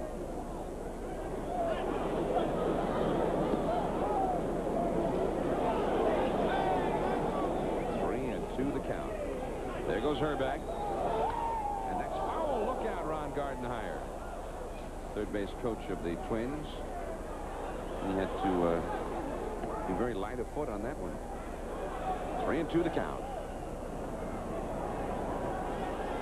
Next Sunday, by the way, we'll be at the Kingdome in Seattle. The Boston Red Sox and the Seattle Mariners will check up on Ken Griffey Jr. and, of course, Kevin Mitchell, who has not found life to his liking, I wouldn't think, so far in the American League. It is a ball 4, and the appeal is denied by Drew Coble, and the bases are loaded for the leadoff man, Shane Mack. And Ritz continues to heat up in the Tigers bullpen. 8 o'clock Eastern, 7 Central, 5 Pacific next week from the Kingdome. We'll see the Boston Red Sox. Wade Boggs and company, and the Red Sox shut out today by Ron Darling, a 2-hitter at Fenway Park for the Yaley. Well, Wade Boggs had hit 3 home runs in 2 days there. So he's now in the number 3 spot in the order for Butch Hobson, and responded with a couple, well, as you say, 3 home runs in 2 days. Here's Tanana at another crossroads in this game. A curveball in for a strike to Mack. He's got the bases loaded. The Twins have him on the precipice here. He's a base hit away from probably being pulled from this game. He started the game off. The first pitch of the ball game was a curveball to Mack, and he throws it again in a clutch situation. That tells you that he wants to get him out with that pitch. Fastball inside, 1 ball, 1 strike. Mack ended up hitting a double against him in the first to start a 2-run Minnesota rally. If you're a right-handed hitter for the Twins, you should say to yourself, I'm not going to hit anything unless it's out over the plate. Anything inside is going to be a ball. He comes inside with the fastball. He's just moving you off the plate. Everything that he wants you to hit is going to be away. Change up low. 2-1 the count. 3 men on, 2 men down. Harper at third base. Herbeck at second base. Gagnon runner at first. All 3 ready to go in anything here. With 2 down in the 4th inning. There's the main spark. Sparky Anderson. His starters have struggled worse than anybody started this year. There's a shot to left field. Way back there. It's a grand slam home run for Shane Mack. And now they have busted it open. 6-0 in the 4th inning. Shane Mack with his 6th home run of the year. RBIs 21, 22, 23. And 24. One of the good things about Shane Mack is that he makes contact and he hits the ball hard. He was talking to me before the game saying he wasn't supplying much power. I said, just keep hitting line drives and it'll happen. This is more of a line drive home run than your normal home run, and that's why this one went out, John. It was a low line drive. It didn't get up where the wind could knock it down. Take a look at it. It's a fastball that was supposed to be down and away, and it is down and away, and he hits a line drive to left field. This is a small ballpark, because that is just a line drive to the outfield. Barely clears the fence, but it's 4 runs for the Minnesota Twins. Frank Tanana to the showers with that line drive grand slam, and now Kevin Ritz will pick up for Tanana here in the 4th inning. Chuck Knobloch coming up. You see Ritz's numbers for the year. Ritz at one time appeared to be the top young starting prospect out of the Tigers minor league system. And all of a sudden, as he opened the year with the Tigers in 1990, he could not get the ball over the plate. And eventually it was back to the minor leagues for him, and now he's trying to work his way back into favor out of the bullpen. A hard thrower. The batter Knobloch has hit a sacrifice fly, and he has also struck out. 6-0, the Twins ahead. And boy, Sparky, how many times has his Tigers been down by 6-7 runs early like this? Well, the one good thing about power is that you can come back. With one swing of the bat, you can get back in the ball game.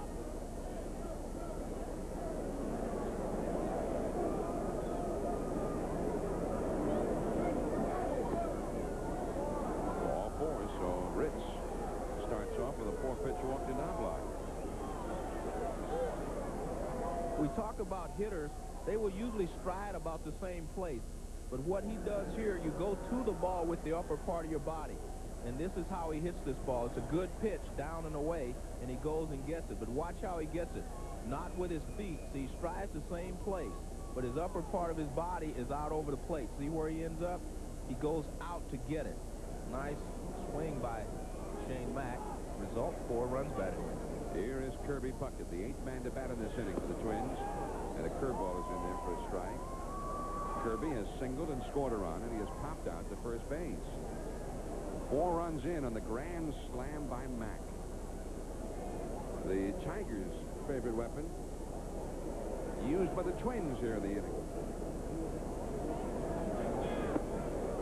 A ball and a strike to Puckett. It was interesting. It shows you how good a hitter and smart a hitter Puckett is. He's been facing the slow slants of Frank Tanana. So what did he do the first pitch? He just took it to get a look at Ritz's fastball to see how his delivery is going to be. Now he's ready to hit. Little chop it slowly, third base side. He's in there. Base hit for Kirby Puckett on the infield. He's 2 for 3 in the game. And yet another hitter will come up. The Twins have now batted around in this inning as Chili Davis, the 9th man to come to bat. He'll take his hacks against Ritz. 2 on, 2 out, 4 in. Frank Janetta knocked out of the box early tonight. He pitched a strong one his last time out, but not tonight.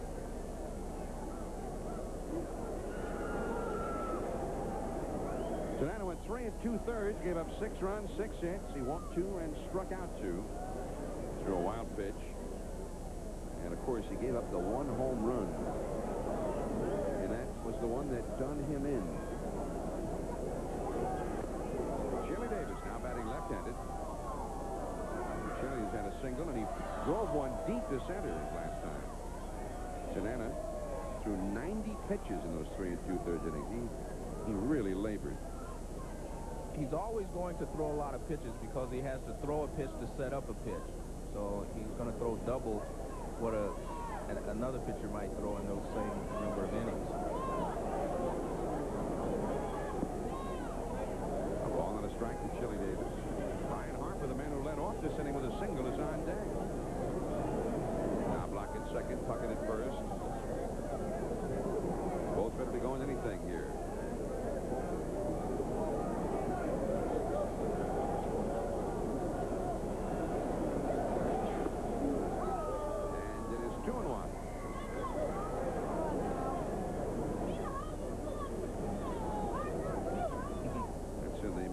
Dugout at the bat rack. Is that their mascot? God of bats, huh? I'm going to guess they put it up at the beginning of this hot streak. It worked, and they've continued to use it, huh? I mean, they're hitting .318 their last 13 games. Look at that. The God of bats watching over the bat rack for the Twins. Who says baseball players are not superstitious?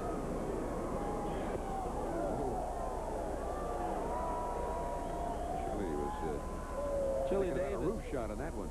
Yeah, but he's kind of pulling off the ball a little bit. You know, I've played with Chili and watched him hit. Watch his front side. He just opens up. See how open he is right there? Too far, open too quickly. Your front side should pull the bat through, and he opened up and tried to push it through. Slows your bat down. Runners go. And that's a foul. What causes that? Well, just he had a 3-1 pitch. He wanted to pull it, try to hit it into that short right field fence. So what happens is you open up, you pull your front side out, but it's just the opposite of what happens. When you open up, you think you're going to be able to pull the bat through quicker and pull the ball. But what actually happens is when you open up, your bat drags through the hitting zone. It just slows your bat down. The fastball goes right by you. Runners go. And it's a walk. So Ritz, since coming in, has allowed 3 straight Twins to reach base, and the man who led off the inning is coming up. Don't forget now, 2 weeks of coverage of the French Open beginning tomorrow from Paris. The 1992 French Open. Monica Seles will attempt to win her 3rd consecutive title. That has not happened in, 55 years, if memory serves. Jim Courier will be looking for his 2nd Grand Slam title of the year. He won the Australian Open. And defending champions of the tournament are Monica Seles and Jim Courier. You'll see Steffi Graf, Jennifer Capriati, Pete Sampras, John McEnroe. Coming up in the French Open, it begins tomorrow, 9 a.m. Eastern. Why don't we fly over and do one of those telecasts? I've been begging him to let me do that Let's with you. do it. You and me, we'll do that French Open. Yeah. Bases loaded. And it is a called strike. 0-2 quickly to Brian Harper, who has walked and singled in this game. We're in the 4th. 4 runs in, 3 men on.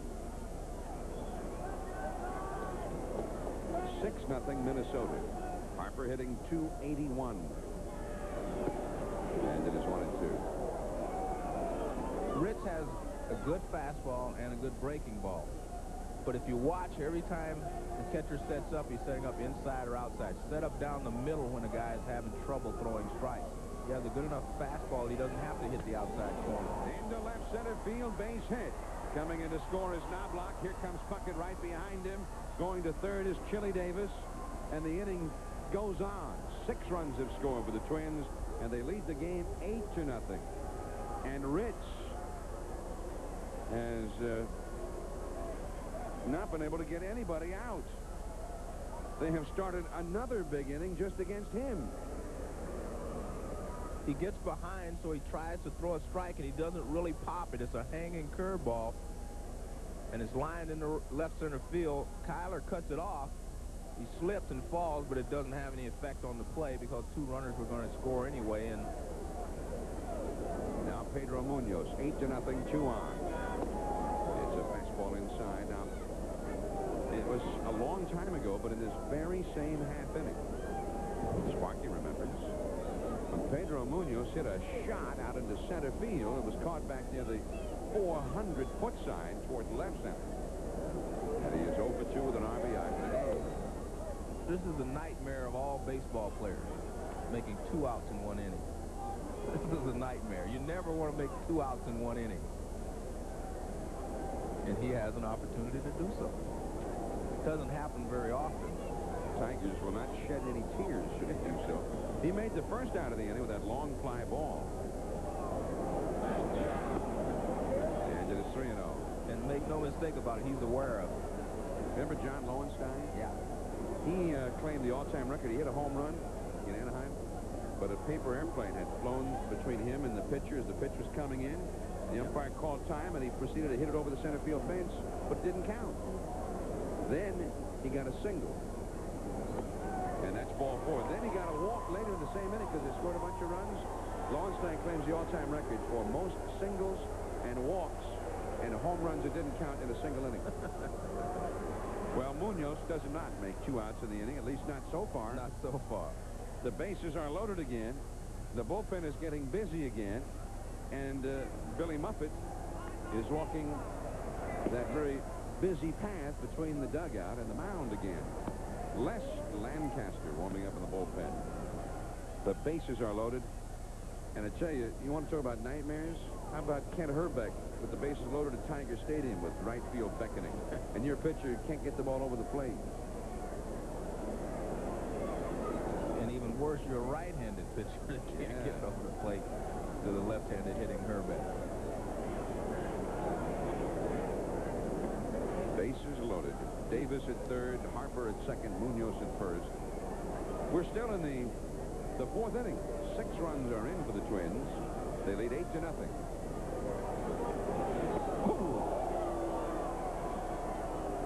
0-1, a mighty cut by Herbeck.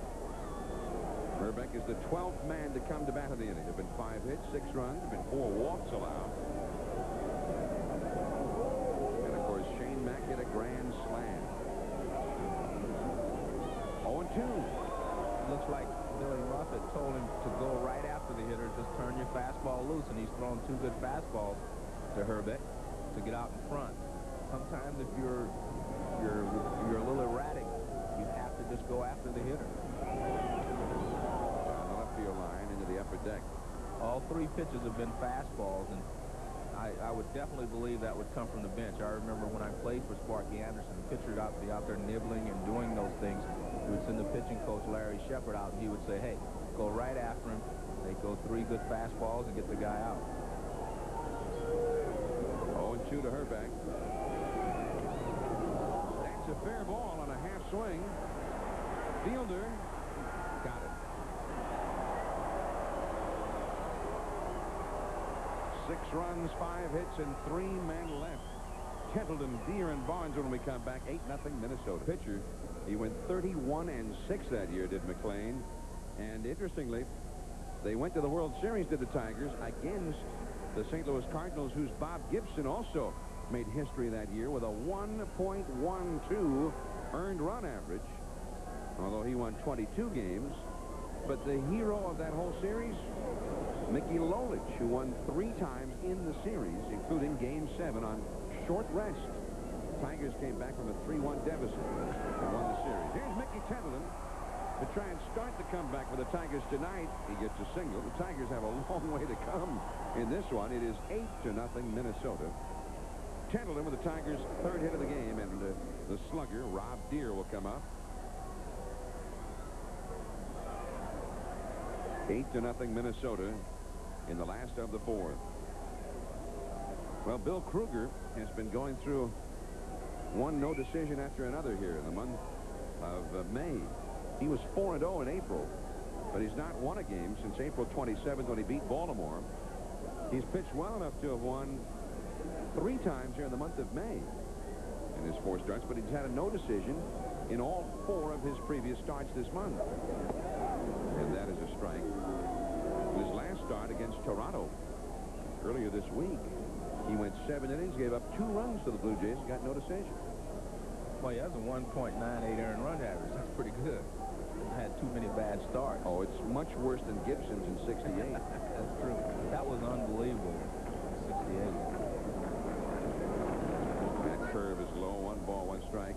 Rob Deere with 13 home runs, and he hit one hard, but into the wind. His first time up, he's caught back near the wall.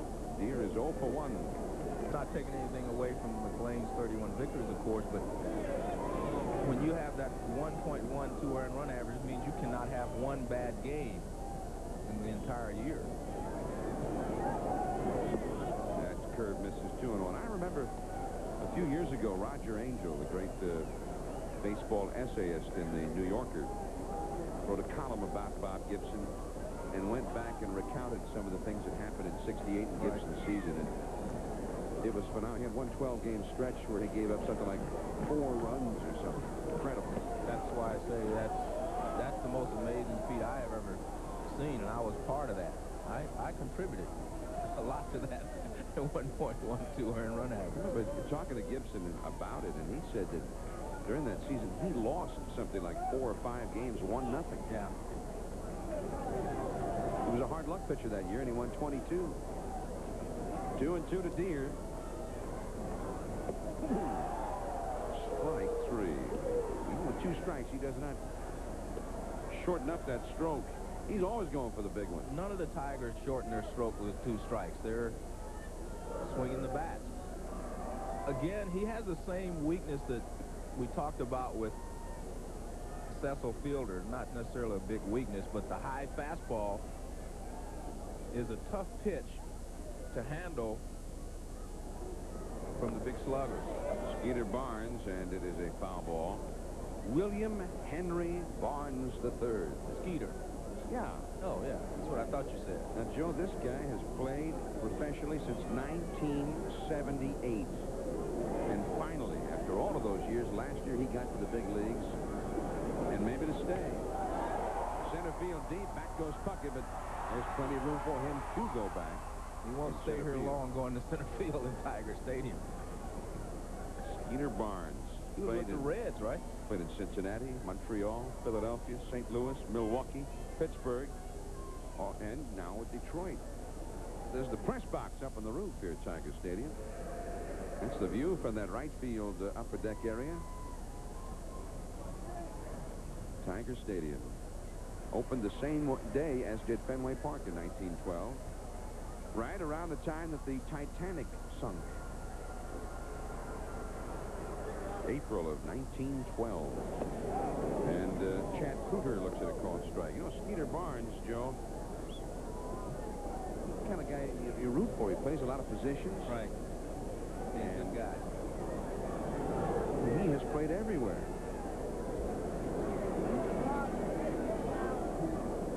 There's a guy with the Seattle Mariners. There's Skeeter Barnes named Rich Amaral. Played like, 8 years in the minor leagues and finally made the big leagues with Texas this year. And they asked him about which big league ballparks he'd seen before as Tendleton moves over to second base on a wild pitch. And Rich Amaral, 8 years in the minor league, said, well, I've played in every ballpark in America except in the American and National Leagues.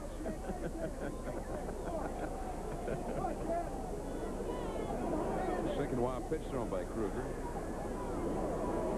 0-2 the count to Chad Krueger. Skeeter Barnes, Rich Amaral. These are real-life Crash Davis stories. Remember Crash Davis? Crash Davis. The hero in the Bull Durham motion picture. And there's another wild pitch. Not that it seemed to be hurting Krueger all that much. He's got an 8-run lead.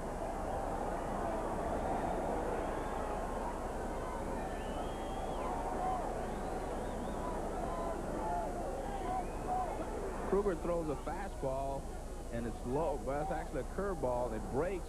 Again, it hits the plate, and kind of skids. It's right in front of the plate and skids past Harper. Harper's going to have to just drop down on all fours or something to block this, to keep the ball from going between his legs. Runner at third now, 2 down. Check swing, the breaking ball, 2-2 the count. I used to watch Johnny Bench on plays like that. He dropped down on one knee and then just catch it. He was so good at that. He was so good at every facet of the game, so that was just one of the things that he did well. Quit bringing him up, would you? Bring up some other catcher. Well, there are not many that I could bring up in the same vein as Johnny Bench. Gagne. And Krueger and the Tigers are gone. 1 hit, 1 left. We've played 4, 8-0 Minnesota. In Detroit, I'm John Miller along with Joe Morgan, and the world champion Minnesota Twins have been very champion-like tonight, pounding on the Tigers. Minnesota 8, the Tigers nothing. We're heading into the 5th inning now from very cool, cold, windy Tiger Stadium. Spark Anderson sent us a couple of jackets to keep us warm, and we need him. He could have sent us a couple of more, I'll tell you. Here's Scott Leyes taking a curve from Ritz for a strike. Leyes is flied out to shallow left center. Carrion made a nice catch, and he has popped out to second. He's 0 for 2. 8 runs, 8 hits for the Twins. Ritz, the second Tigers pitcher, and was greeted none too nicely by the Twins. He came out of the 4th after the grand slam by Mack, and the first 5 men he faced also reached base. 2 of them scored. Curve misses. 2 balls and a strike, the count to Scott Leyes. Leyes platooned as a rookie last year at third base with Mike Pagliarulo. Pagliarulo's been hurt most of this season. Going to get a cast off his hand tomorrow. The team gets back to Minnesota, and probably within a week he'll be able to start swinging a bat again.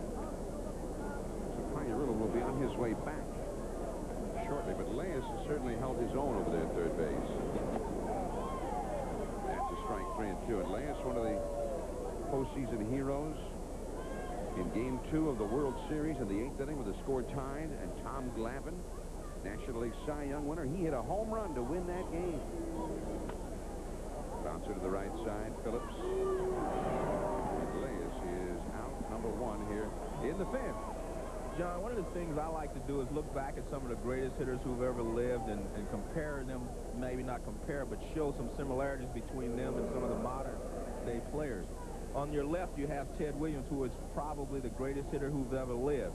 And we're going to take a look at his swing.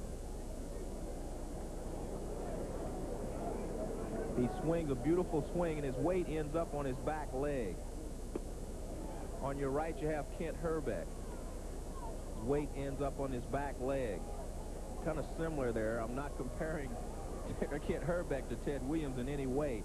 I just like to look at the older players and just, trying to find something that reminds me, in the modern player of those older great players. And Ted Williams, to me, is the greatest hitter who's ever lived. And we just want to try to do that, a few times this year. I want to take a look at the Stan Musials of the world, the Willie Mays, and some of the greatest hitters who've ever lived. Just find something with the players of today to compare them with. But again, we're not comparing them as individuals, just in some of the traits. Greg Gagne, the hitter. 2 and 2 the count as he shoots one foul into his own dugout. Gagne has struck out, and he has walked. His walk in the 4th inning came with 2 down, and it loaded the bases. And much to the chagrin of that Tigers fan. I don't think he's unhappy. Yeah, but she can hardly bear to watch, Joe. Yeah. Look at her. I Can't stand to watch. I think he's pretty comfortable there.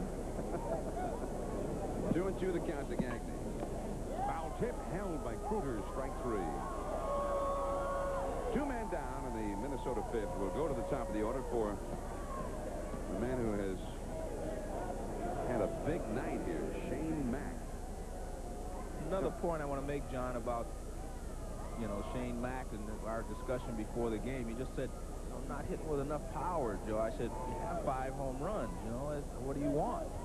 Just swing the bat, keep hitting line drive. And this is about the 1/4 mark of the season, so he's on his way to 20, 25 home runs at that pace. One thing about a hitter, if he's hitting 320, he wants to hit 330. If he has 5 home runs, he wants to have 10. 2 the count. Mack hit .310 last year for the Twins, .326 the year before, and right now he is hitting .329. And they drafted him in the Rule 5 draft off the Padres. They gave up nothing but a little cash to get him. Well, Rich makes short work of him this time. 8-0 Twins after 4.5. Tiger Stadium. Tigers have not been able to do much so far against Bill Krueger. A couple of balls that they've hit well against him were against the wind, and they have been shut down. Ball 1 to Milt Tyler, the 9th place hitter in the order. He was safe in an error by third baseman Scott Leyes back in the 2nd inning. He'll be followed by the top of the order, Tony Phillips and Mark Carrion. 8 runs, 8 hits, 1 error for the Twins. No runs, 3 hits for the Tigers. Bill Krueger, high fly ball to left. Shane Mack, and that is the first out. Memorial Day weekend, we'll have a triple header tomorrow, starting at 4 o'clock Eastern. The Dodgers at the Cardinals. Eric Davis on the disabled list. We won't see him. Ozzie Smith will be there, though, for the first-place Cardinals leading the National League East. Then at 7:30. It'll be Barry Larkin and the Cincinnati Reds at Shea Stadium. Interesting matchup. Bobby Bonilla hitting .550 this week. Then 10:30, Barry Bonds and the Pirates against the slugging Padres. Mack back. That's out number 2. Phillips ripped that one to deep left field. Even he's a home run threat nowadays. 17 homers last year. Well, he's been swinging the bat very well from the right side. Mack starts in. This ball kind of cuts through the wind, so he has to back up. He was playing the wind because it's been knocking the ball down. But Tony Phillips hit it hard enough, kind of cut through it a little bit. Here's Mark Carrion. Has singled and fouled to first. 2-9, nobody out in the 5th inning. 8-0. The Twins are leading. Strike 1. Next Sunday night, 8 o'clock Eastern. We'll be at the Kingdome in Seattle. The Red Sox with Boggs, Jack Clark Company, Ellis Burks. The Red Sox will be hosting, or will be being hosted by the Mariners next Sunday night. And we will be hosted by the Mariners. They're always very good hosts there in Seattle. Looking forward to going to the Kingdome. And I wonder if it'll be our last time. Good point. Hope not. Franchise in limbo right now. Seattle Mariners. Great city. 1 ball and 2 strikes to Carrion. 8-0 Minnesota, last of the 5th. Travis Fryman would be next. Monday, I'm doing a game. 4 o'clock game tomorrow. Busch Stadium. I'll be on the West Coast. I don't know if I'll get yours. It's an alternate game, it said. That's why I'm kind of depressed. Now, that was a swinging strike 3, and Harper has thrown him out. Well, Carrion made it a strike 3 because he ran right away. He didn't wait to find out what they were calling it. Made it an easy call. Miller and Joe Morgan. Sunday night baseball from Detroit, 8-0. The world champion Twins. Scott Livingstone has come on to play third base now for the Tigers. The young left-handed hitter, and Skeeter Barnes has moved from third over to second. Livingstone will hit in Tony Phillips' number 1 spot in the batting order. Phillips getting the rest of the night off here. We go to the 6th inning. Chuck Knobloch leads it off. He's 0 for 1 with a sacrifice fly, a walk, a run scored. Chuck Knobloch.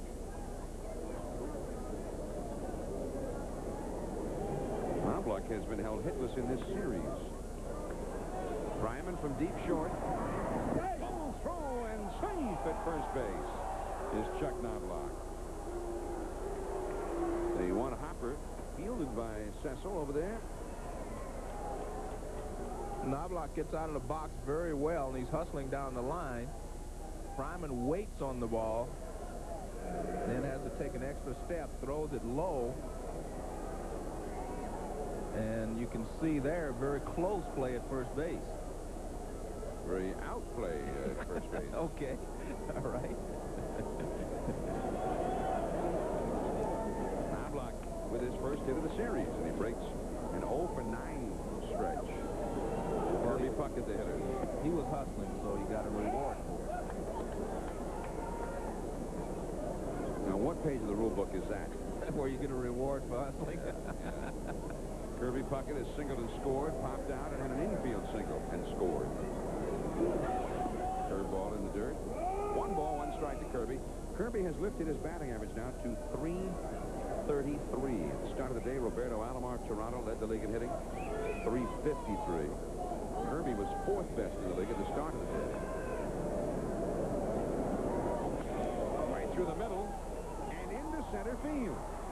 Heading for third is Knobloch. He'll make it easily. Tyler throws to second.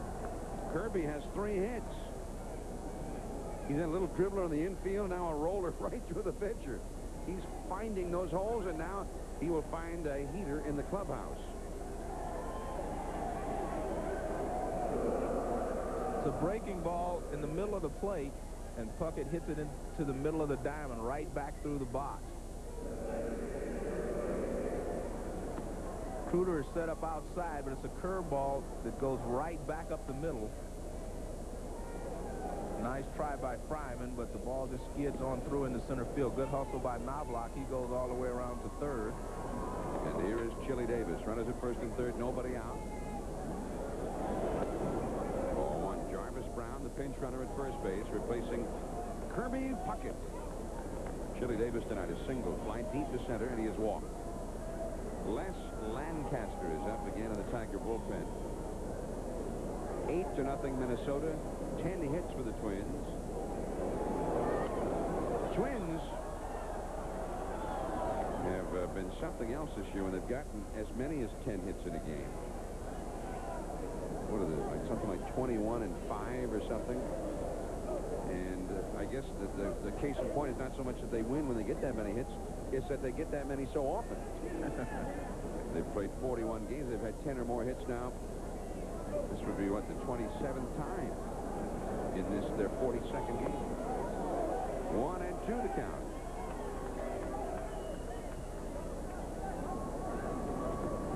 Yeah, there we go. 21-5. And I think the 1-14 tells you a little bit something, Joe, about the fact, as you pointed out tonight, their pitching has not been real strong yet. Not as good as they expect. They've dropped Scott Erickson to the bullpen for the time being. With some off days coming up. Well, that one hit Chili Davis. So Knobloch will have to go back to third. Chili Davis hit by the pitch, and the bases are loaded again. Seems like every other inning the Twins had the bases loaded tonight. And they've been cashing in. They try to come inside on Chili Davis. You see the setup inside by Krueger. And that's a slider that just gets away, and it gets him on the back leg, on his left leg.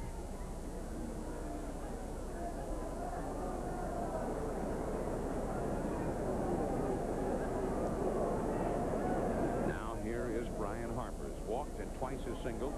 His last one brought in 2 runs against Ritz in the 4th inning, and Harper has lifted his average to 287 tonight. Bases loaded, nobody out in the 6th inning. That's foul off the right field line.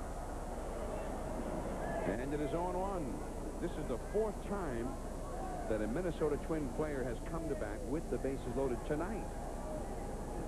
Hey, so you can go days sometimes without getting the bases loaded. 0-1 to Harper. Munoz on deck.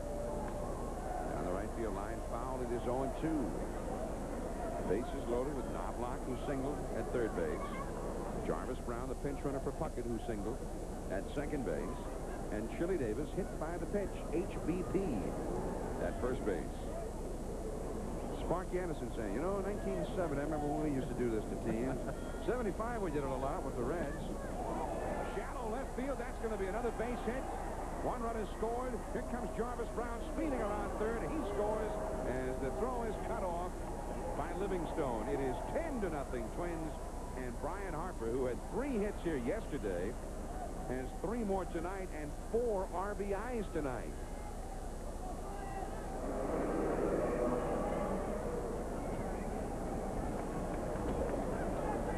You talked about Harper being a good hitter and putting the ball in play. He's your typical right-handed hitter, good high fastball hitter. Doesn't get all of this one, gets it on the fist a little bit. Way on the fist, but he gets it good enough to get it over the infield and gets 2 more runs batting in. And another pitcher has bit the dust. Lancaster coming in. We'll be back. ESPN Sunday Night Baseball is brought to you by Anheuser-Busch, who proudly brings you Family Talk. Let's stop underage drinking before it starts. By Subway, sandwiches and salads for today's healthy lifestyles. And by ESPN Home Video, producers and distributors of slow-pitch softball. Available at video and retail stores nationwide. Here's Les Lancaster with a strike swinging. And his first pitch to Pedro Munoz. Munoz batting with 2 men on, nobody out. In the 6th inning, 2 more runs are in for the Twins. And the Twins are leading the Tigers 10-0 here. Les Lancaster, former Chicago Cub. He's got Davis at second, Harper at first. Munoz 0 for 2 with a walk. Into the hole and through the hole. Base hit. Stopping at third is Chili Davis. Well, can these guys find the holes or what? I mean, they're hitting little rollers and bouncers and bloops. And what do they think they are, the Metrodome? And that'll bring up Herbeck. Well, that's the thing about the Twins. They hit the ball somewhere. They're definitely finding holes. No doubt about that. Here's Herbeck with the bases loaded. Nobody out. Herbeck is grounded out. Singled and scored and grounded out again. 1 for 3. The outfield bunches up towards center against him with Lancaster in the mound. Popped him up. Infield fly rule in effect. Shattered the bat and then broke it again as he dropped it out to first base. Good pitch by Lancaster on the hands, but his fans are getting on Herbeck because they say it's 10-0. What are you trying to do? Kill us? But anyway, he broke the bat with the swing and then re-broke it as he was trotting to first. There's the groundskeeper getting the handle. It's a good pitch on the inside corner, good fastball, and he breaks the bat on it. Now watch him. He breaks it again. Very upset with himself for popping up that pitch. It could cost him this game, Joe.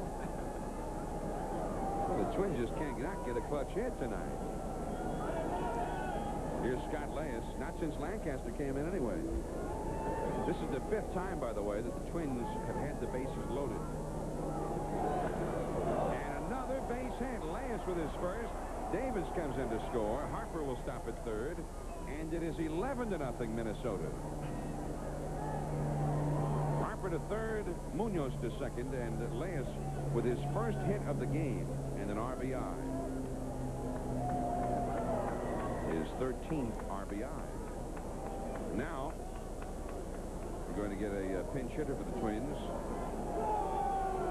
Rebele, a we have never seen before. They came up for a while when Leyes, who'd been the regular third baseman with the injury to Pagliarulo. Leyes got a muscle strain, had to miss a few days, and so they brought up this fellow, Jeff Rebele, out of Dayton, Ohio. He's been a well-traveled minor leaguer since 1986.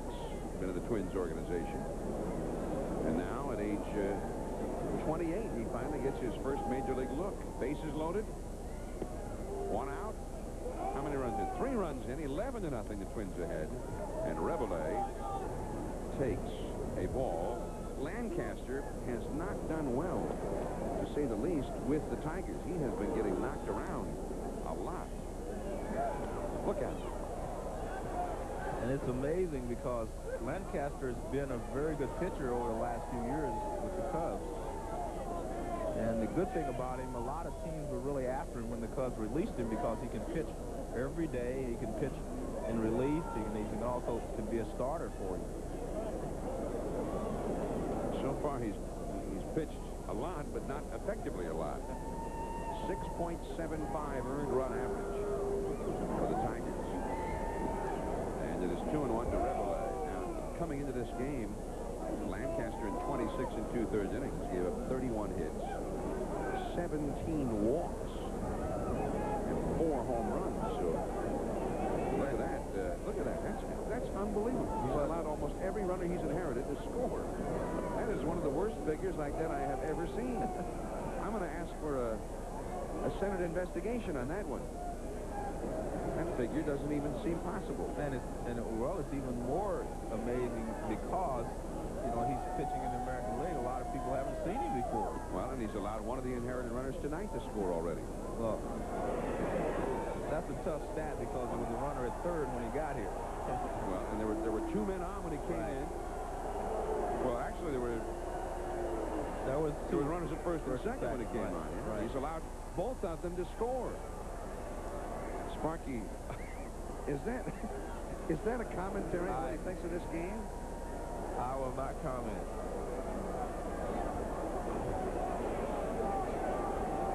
And now it is 12-0 Minnesota. The bases are still loaded. Shane Mack, who already has a grand slam tonight. Somebody get us the record book, quick. Frank Robinson once hit 2 grand slams in a game. I think Tony Cloninger did, a pitcher. I remember that game in San Francisco. He hit it. Yeah. And Jim Gentile did it for the Orioles.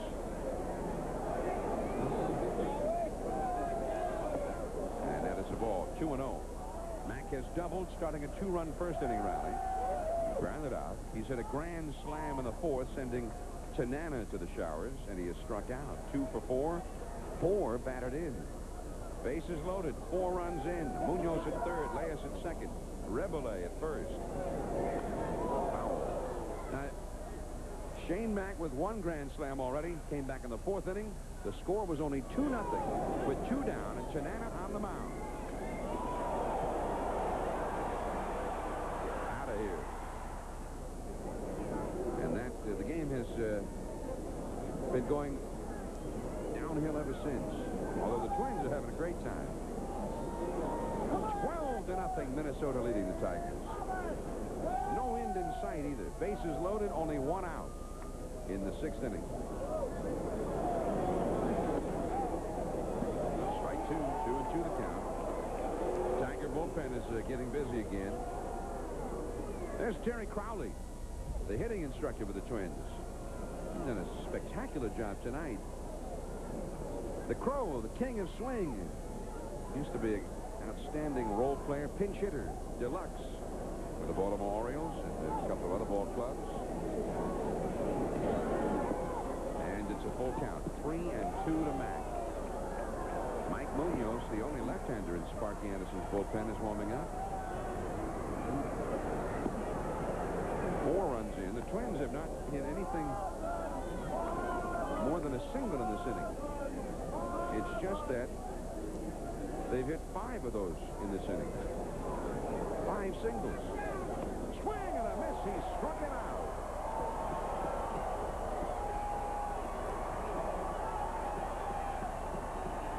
Two down.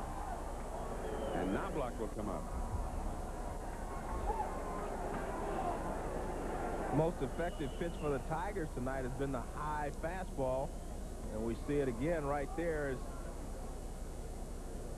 as Shane Mack swings through it. It's the high fastball. Now Knobloch the hitter. Bases loaded, 2 down. Knobloch is 1 for 2 with a walk and a sacrifice fly. Ball 1. And he started us off by beating out the infield hit to shortstop. So this is his second at bat this inning. 12-0. The Twins ahead. They got 2 in the first, 6 in the 4th, and 4 here in the 6th so far. All 3 runners ready to go with 2 down. That's a strike. 1 ball, 1 strike to Knobloch. He is hitting .323 right at the moment.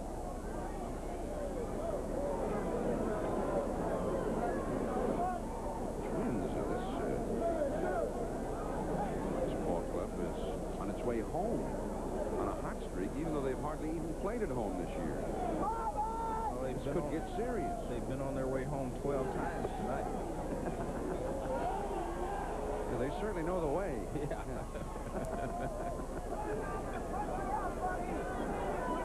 3 men out here. Pedro Munoz at third base. Scott Leyes at second. And Jeff Rebole at first. 1 ball and 2 strikes to Chuck Knobloch. 6th inning, 12-0. Twins lead the Tigers.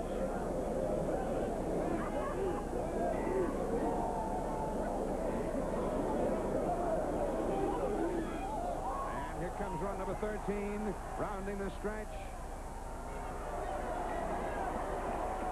13-0 Twins. Starting to look like the Derby now, isn't it? Over to third base, Leyes. Over to second base, Gagne. Munoz scoring on the wild pitch.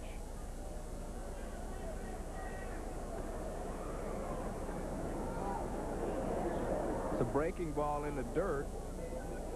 Krueger tries to backhand it, gets away from him.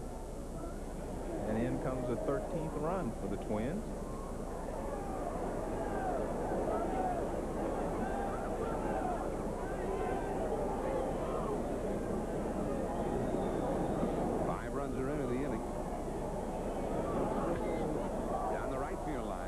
Push this one foul. Will have to go back. 2-2 the count to Knobloch. Sunday night baseball from Tiger Stadium, Detroit. It is the top of the 6th inning. This is John Miller along with Joe Morgan and the Minnesota Twins, the world champions of baseball, leading the Detroit Tigers 13-0 in the top of the 6th inning.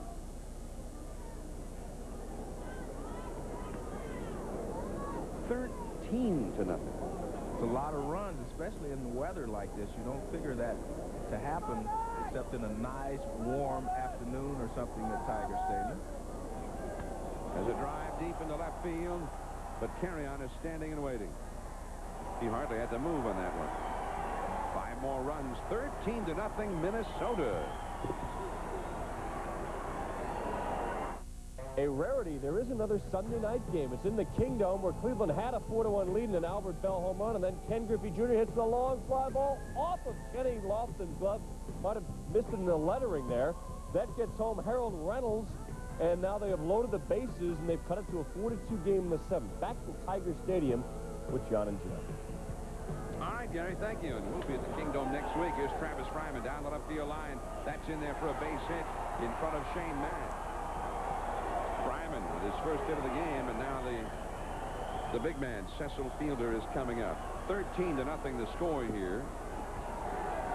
And Bill Krueger pitching a beauty against the Tigers. But you wonder, Joe, a guy like Krueger has got to be so fine. It's cold. It's miserable. He's got a huge lead. Just how sharp he's going to be as we go through here.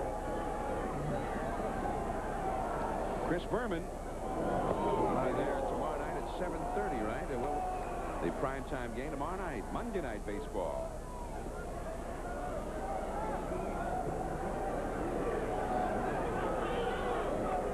One strike to Fielder. He has walked and struck out in the game.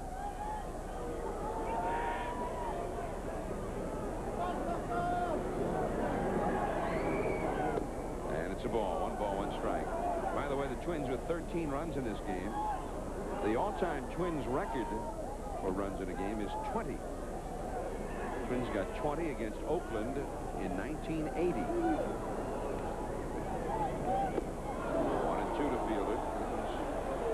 Changes for the Twins. Randy Bush now at first base, replacing Kent Herbeck. Jeff Reboulet stays in play shortstop. He pinch hit for Gagne. And Jarvis Brown stays in to play center field after pinch running for Kirby Puckett. Pop fly, right side, shot Knobloch. And the fielder is down. Out number 1. Fryman holding it first, and now Templeton comes up.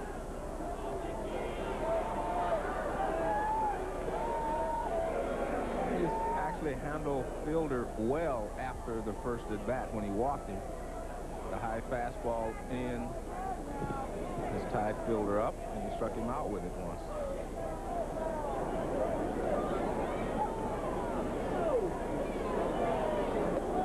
Gentleman, and he takes a called strike. Gentleman earlier this week against Milwaukee, the Tigers were trailing 3-1. Bottom of the 9th, had a 3-run homer to win it.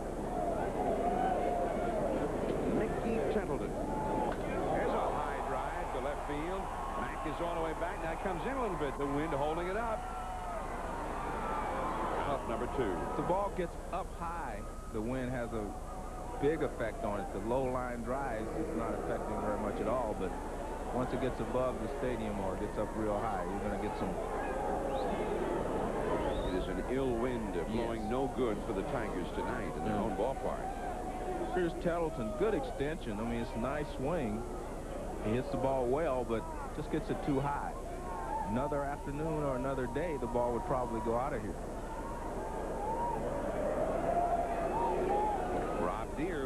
one that might have gotten out of here in another day.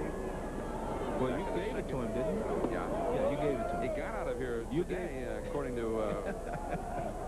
me. But the wind took it back. Rob Deere. You keep reminding me of that.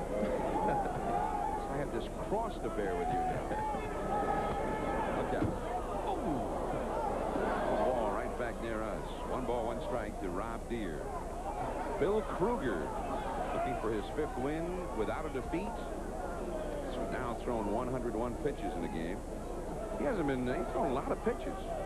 But no matter how deep he goes in the count, he always seems to get his man. He's only allowed 4 hits.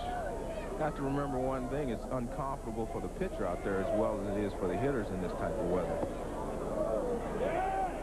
2-1. Still seems to be throwing well, though. He still has the good fastball. And we can tell that because we are right in the backstop broadcast location here at Tiger Stadium. Right on top of the action here. There's a high pop fly into left center field. Come on, Shane. Keep coming.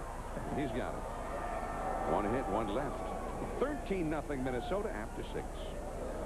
And that, of course, is the brainchild of Larry McPhail. Then the general manager of the Reds. He then went over to Brooklyn, brought in Red Barber to broadcast. And one of his innovations with Brooklyn was to become the first team to broadcast all their games, home and away, to send the broadcaster on the road. And Larry McPhail, part of the McPhail baseball dynasty. And the latest McPhail progeny, holding up the family name awfully well, thank you. Andy McPhail is here tonight, the general manager of the Minnesota Twins. Here is Jarvis Brown against the new Tiger pitcher, Mike Munoz. And the carry-on in shallow left takes it. And there is 1 away in the 7th inning. 13-0 the score. Chili Davis coming up, Joe. Well, Chili's a switch hitter, John, and we've got him from both sides in this ball game. We're going to take a look here. From the right side, he stands more straight up. From the left side, he's in a bigger crouch, and he also drops his back shoulder a little bit more. He's always had this problem. I remember when he first came up, he was a teammate of mine in San Francisco, and he's always dropped that back shoulder a little more than you would like. I love it when you do that. Chili fouls one off to the right. I've been looking, Joe, at electronic stores all over the country for a machine that does that. Put the guy in the same shot from both sides of the plate. I wish I could have done that. I'd have turned around and switch hit if I could have. Just learned a little bit more. Chili Davis, 1 for 2 tonight. A single, fly deep to center, walk, and been hit by a pitch.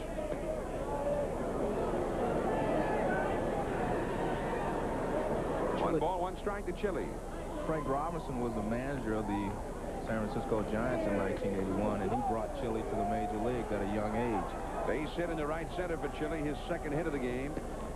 Hit number 14 for the Twins. And now Brian Harper due up, but they're going to do something else here. Both of Chili's hits have come on pitches on the inside corner. He gets jammed and flares them to right field. They've been pitching him inside. This one actually is down and away.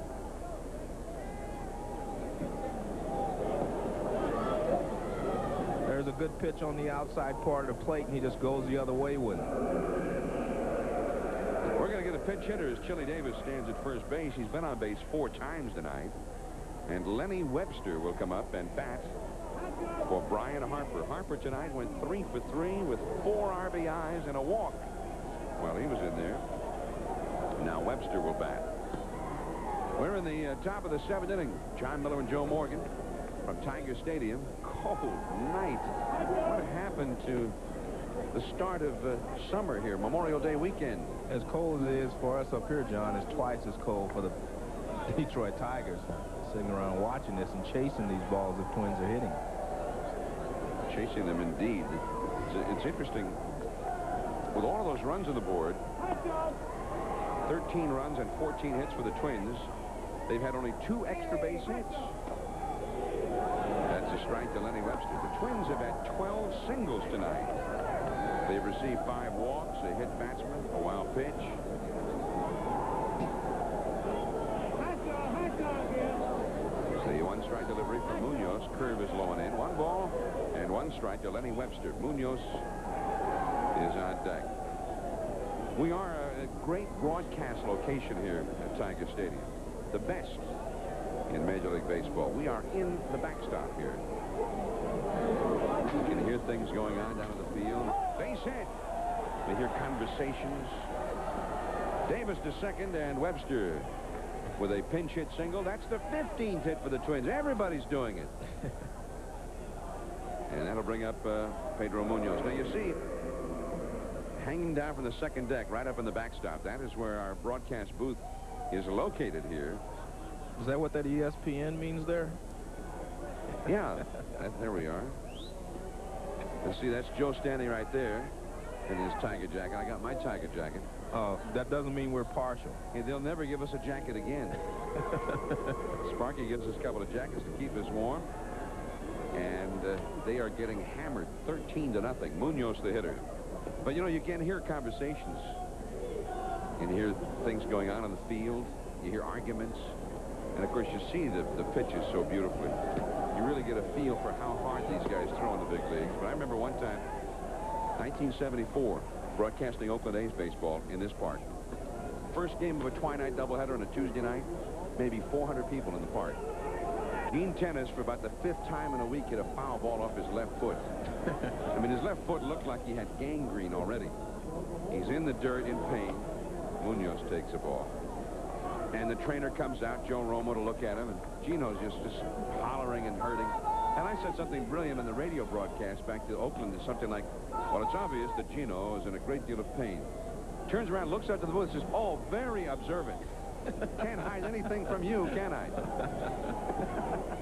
So it can go both ways in this part, Joe. They could sometimes hear you. 2-2 the count to Munoz.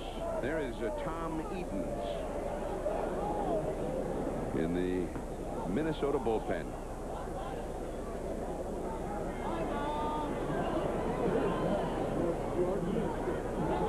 Munoz takes strike 3 call. Number 2 as Munoz gets a strikeout. And now, here's Gary Miller. John, 15 is the operative word. 15 hits in your game. 15 strikeouts for John Smoltz at Olympic Stadium this afternoon. Larry Walker, one of the victims. Tim Wallach. Gary Carter struck out 3 times, including the last out. 15 strikeouts, breaks Denny LeMaster's Atlanta record and ties Warren Spahn's franchise record set in 1960. Back to you. Thanks, Gary. And it's very ironic that he should bring up, while we're here in Detroit with all these Tiger fans and the latest in Tiger Stadium fashion, that they should show John Smoltz there, because 1987, the Tigers in a great pennant race against Toronto, and they made a big trade, as often happens in baseball. For the stretch run, they traded a rookie prospect to get Doyle Alexander. The batter here is Randy Bush, 1-1 the count. And Doyle proceeded to go 11-0, or whatever it was, 9-0. Key to winning the title for the Tigers. But the prospect they gave up was John Smoltz. And you think Sparky'd like to have him now? Yeah, but he also enjoyed having Doyle Alexander, because they also helped him win a pennant. So, and that's how it's done. Right, exactly. You have to give up something to get something, and that was a trade that has worked out for both. The Tigers had immediate results, and the Braves are getting their results from John Smoltz now. Same thing with Oakland. They got Willie McGee for the stretch run and gave up Felix Jose. Right. I think they'd like to have Jose back now. 1-2 the count. Don't forget, right after the ball game, Dan Patrick and Keith Olbermann will give you the day in sports. The photo finish at Indy, the NBA playoffs, and the Yankees with some extra inning blues. Although they won today. Came from behind to beat Milwaukee. That's a foul off to the left. Don Mattingly had 3 doubles today. He had a game-tying homer yesterday. 3 doubles today for the Yanks. I can't help but pull for Mattingly. Looked like he was on his way to one of the great careers in the tradition of some great Yankee careers over the years. 1-2 the count to Bush. 2 on, 2 out. 2-2. It was interesting you were showing John Smoltz beating the Expos, and Felipe Alou is now the manager of the Montreal Expos. The only baseball card I ever had was Felipe Alou's, and he signed it for me when I was a kid, and he was playing for the Giants. Strike 3. Munoz strikes out Bush. The Twins don't score. Alert the media. 13-0 Minnesota. The Twins lead the Tigers. It's 7th inning stretch time here in Detroit. There's a picture of Sparky Anderson. We were talking before the game. He said he sent Felipe Alou, the new manager at Expos, a telegram. And he said, Felipe, I remember when we played together when you were a young kid. He said, after you manage a few more years, you'll look just like me. White hair and all. Now, Sparky looks a little dazed there right now. Here's Lenny Webster on to catch now for the Twins, last of the 7th inning. And Bill Krueger with a shutout going as he faces Barnes, Krueger, and Kyler. Skeeter has grounded to third and fly deep to center. Last of the 7th, 13-0. There's a high foul out of play off to the right. Into the upper deck. 0-1 the count. John, I also want to take a moment here to say I have a very close friend of mine in Cincinnati, and he's ill now, Bob Conley, and I just want to wish him well, and I'll tell him I hope he gets well soon, and I'm thinking about him. Well, I hope he's not a Tiger fan. No, he's a Cincinnati Reds fan all the way. All right, well, they won today, so he'll be all right. 0-2 the count to Skeeter Barnes. The Minnesota bullpen is busy.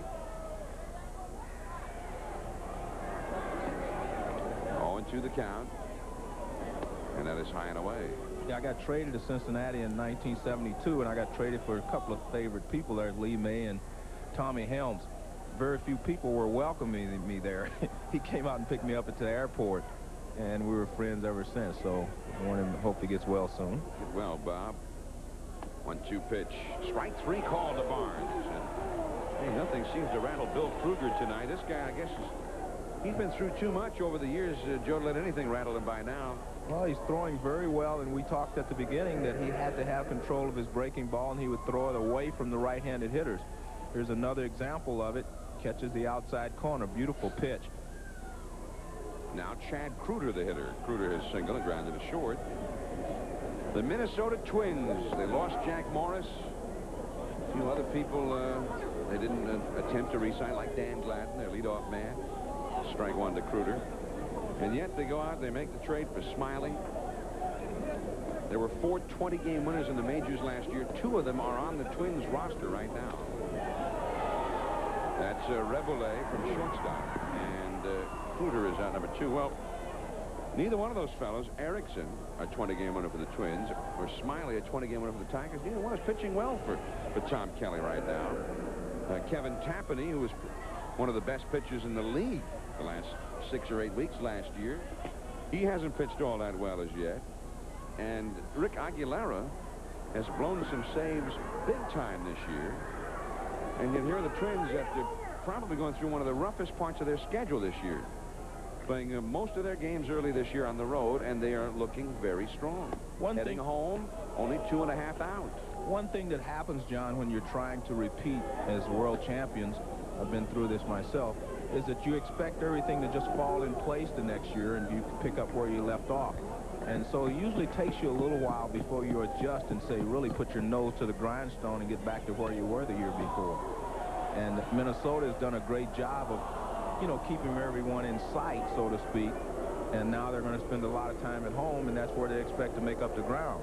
Although I must admit, from a personal standpoint, when the Oakland A's are operating on all cylinders, the Ricky Hendersons, the Cansecos, McGuires, and all the players are playing up to their potential, I think they're 6 to 8 games better than anyone in their division. When they're playing just average, I think they're still 3 or 4 games better than the other teams. So the other teams have to play exceptionally well and play, really up to their full potential, or else the Oakland A's are going to be in charge of the West again. Could be a great run because there are some teams with a lot of talent to try and challenge the A's, and we say that, although the Twins are the world champions. Right, but the A's are a team that they can beat you in so many ways, and again, some of their big stars have struggled, and they're still doing well. Ricky Henderson hasn't gotten on track yet. The Dave Stewart's, and Bob Welch. Canseco went through the longest homerless stretch of his career recently. But you know he's going to put up his 30 and 100 before it's over. 3-2 the count. And if that's all he puts up, everybody will complain about it. Right, but he does it. I mean, last year everyone forgot how good a season he actually had, and that was coming back from the year before, a lot of back problems. So the Oakland A's are a very fine ball club, and you're still going to have to beat them. 3-2 the count to Kyler. 2 down. That's a foul back out of play. American League West. I mean, Oakland at the top. Oakland's been just like Minnesota, by the way. Most of their schedule has been on the road. Now they're going home too. Then the White Sox just a game and a half back. And White Sox lineup is loaded. Then the Twins, the world champions. And look at Texas hanging in there. Yeah, Texas has a lot of potential, as we've talked. We've had them on twice so far. They've got a lot of potential, but, you know, potential doesn't win you pennants. And ball 4 to Kyler. And I guess the bottom line is that the American League West is loaded with talent, and you can have a strong ball club and have a lot of positive points and not even be considered a contender. Yeah, and which is what the other teams below the A's and the Minnesota Twins are. Now here is Scott Livingstone. Livingstone up for the first time.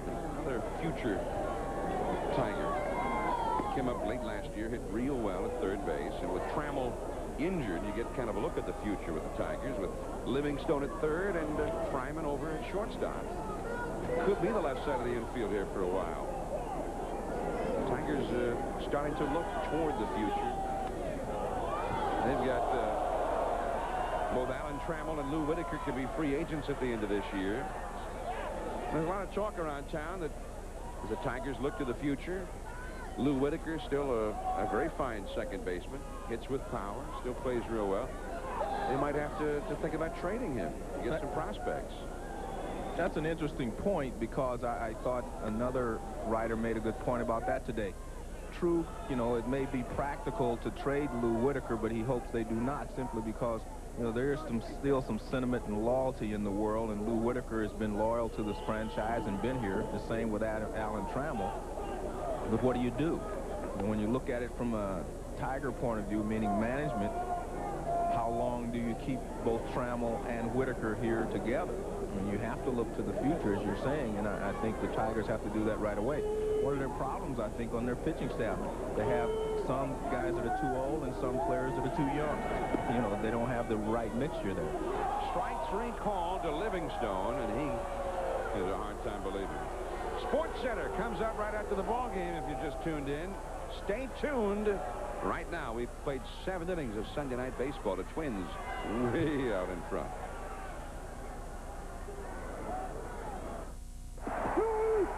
Being a fan is tough when your team isn't the home team, especially when I try to find coverage of my favorite team in the local paper. I'm lucky there's even a box score. Well, if you're like me, you'll be happy to know there's one publication that'll make you feel right at home. The Sporting News. You'll love the Sporting News no matter what team you love, even if it is the home team. And now you can get the Sporting News delivered at a special TV price. Just call this number now. You'll get opinions and analysis, strategies, transactions, trade rumors, and the lowdown on the minors.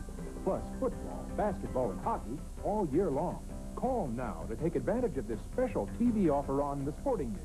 You'll not only get a terrific price, you'll also get the durable Sporting News sports bag. So call now for the Sporting News, the publication that treats every team like the home team. Call now for the Sporting News and get the sports bag free. That's 1-800-426-8500. Call now. Excuse me, do you know what stock options are? I wish I did. The information you know you should know is in the Wall Street Journal's video guide to money and markets. This exclusive 30-minute video is free. When you call for 13 weeks of the journal for just $37, that's over 20% off the newsstand price. Call toll-free 800-832-8700 for 13 weeks of the Wall Street Journal and your free video on money and markets. That's 800-832-8700. Major League Baseball is in your face on ESPN with America's Game of the Week, Sunday Night Baseball, plus single games on Monday, Tuesday, and Wednesday nights, and a Friday night doubleheader. A Major League Memorial Day triple-header. The Dodgers take on the Cardinals. The Reds meet the Mets. And the Pirates face the Padres. A Memorial Day triple-header. Live on ESPN.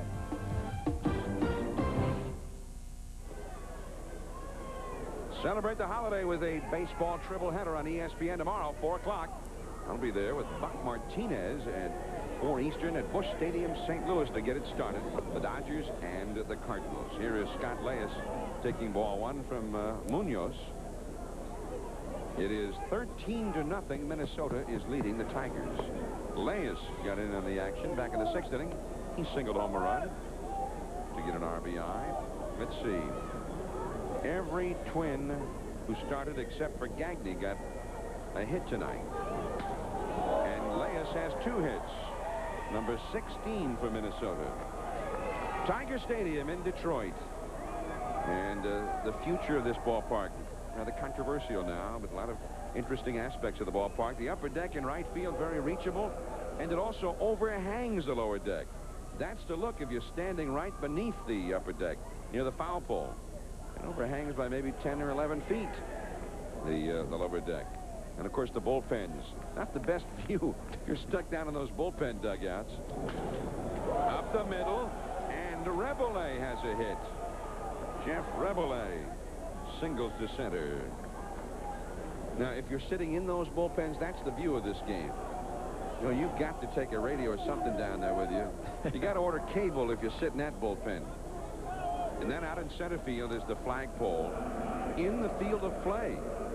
Of course, it's what, about 425 feet away from the game. Look where the center field is playing in relation to that flagpole. But there have been balls that have hit that flagpole, and there's a lot of arguments started by that flagpole in the field of play.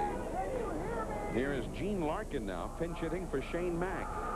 Larkin, who drove in the winning run in Game 7, one of the great games in World Series history. One of the greatest. He drove in Dan Gladden now with the Tigers in the 10th inning to make Jack Morris a winner and to make the Minnesota Twins the world champions. Gene Larkin out of Columbia University. 258. He started the year at first base with Herbeck on the disabled list. He's got a base hit, just barely. And Leyes will score. Going to third base is Rebole, and Larkin has a double. A fan interfered with the ball down the left field line. And it will be ruled a double for Larkin and a run batted in. They're going to let Rebole score as well. So it's a 2-run double. They're going to call interference with the fan.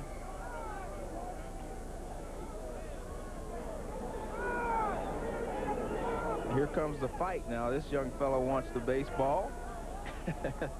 And they're scrambling for it. Well, they'll escort that fellow from the ballpark. You go after a ball in play, that is not allowed. And you're not allowed to stay in the ballpark. Subject to prosecution if you do that.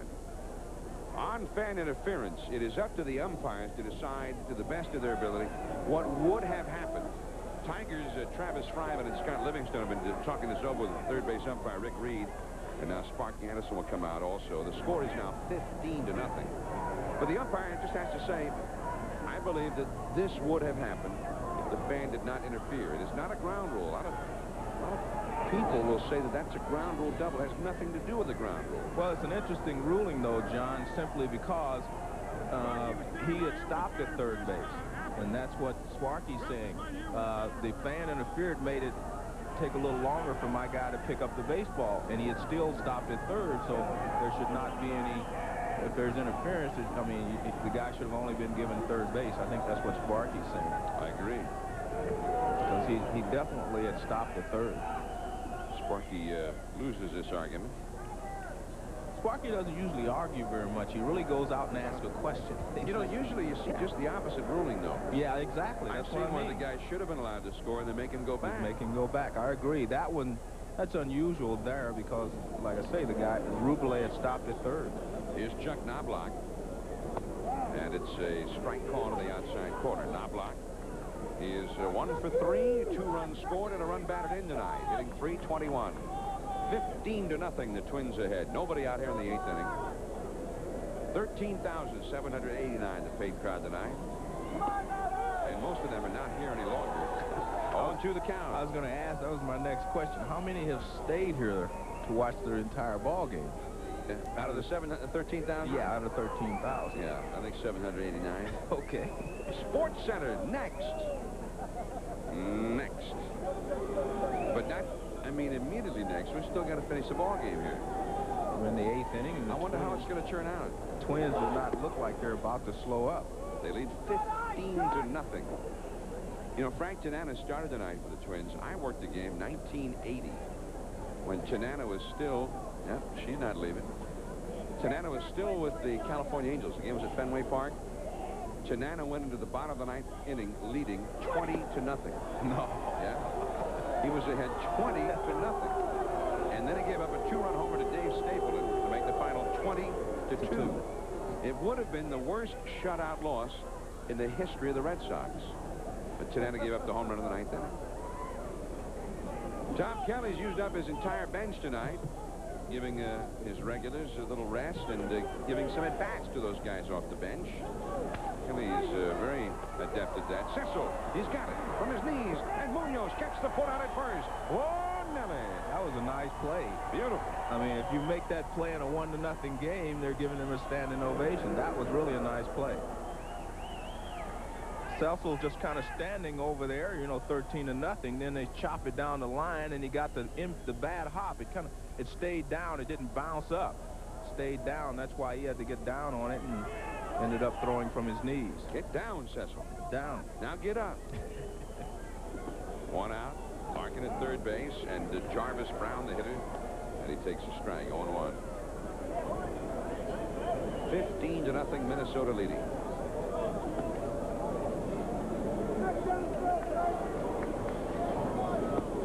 Canyon is 0-2. You know, the Tigers next month, about what, 3.5 weeks from now, will be the anniversary of the day the Tigers were facing the Boston Red Sox in 1953. And you know how many runs they gave up in one inning of that game? 17. Is that unbelievable? In one inning against the Red Sox, June 1853, the Tigers allowed 17 runs. That's in one inning. See, this is nothing compared to that. Way outside, 2-2. The all-time lopsided game in Major League history involved the Red Sox as well. They beat, I think it was the St. Louis Browns, 29-4 at Fenway Park. And that old friend of yours, Ted Williams, played in that game. He was probably about 5 for 5. And in that game, a guy named Sammy White got 3 hits in the same inning. Was it that game? One of those games. One of those. Maybe the 17-run inning against the Tigers. Maybe that was it. 3-2 the count to Jarvis Brown. 15-0, the Twins ahead.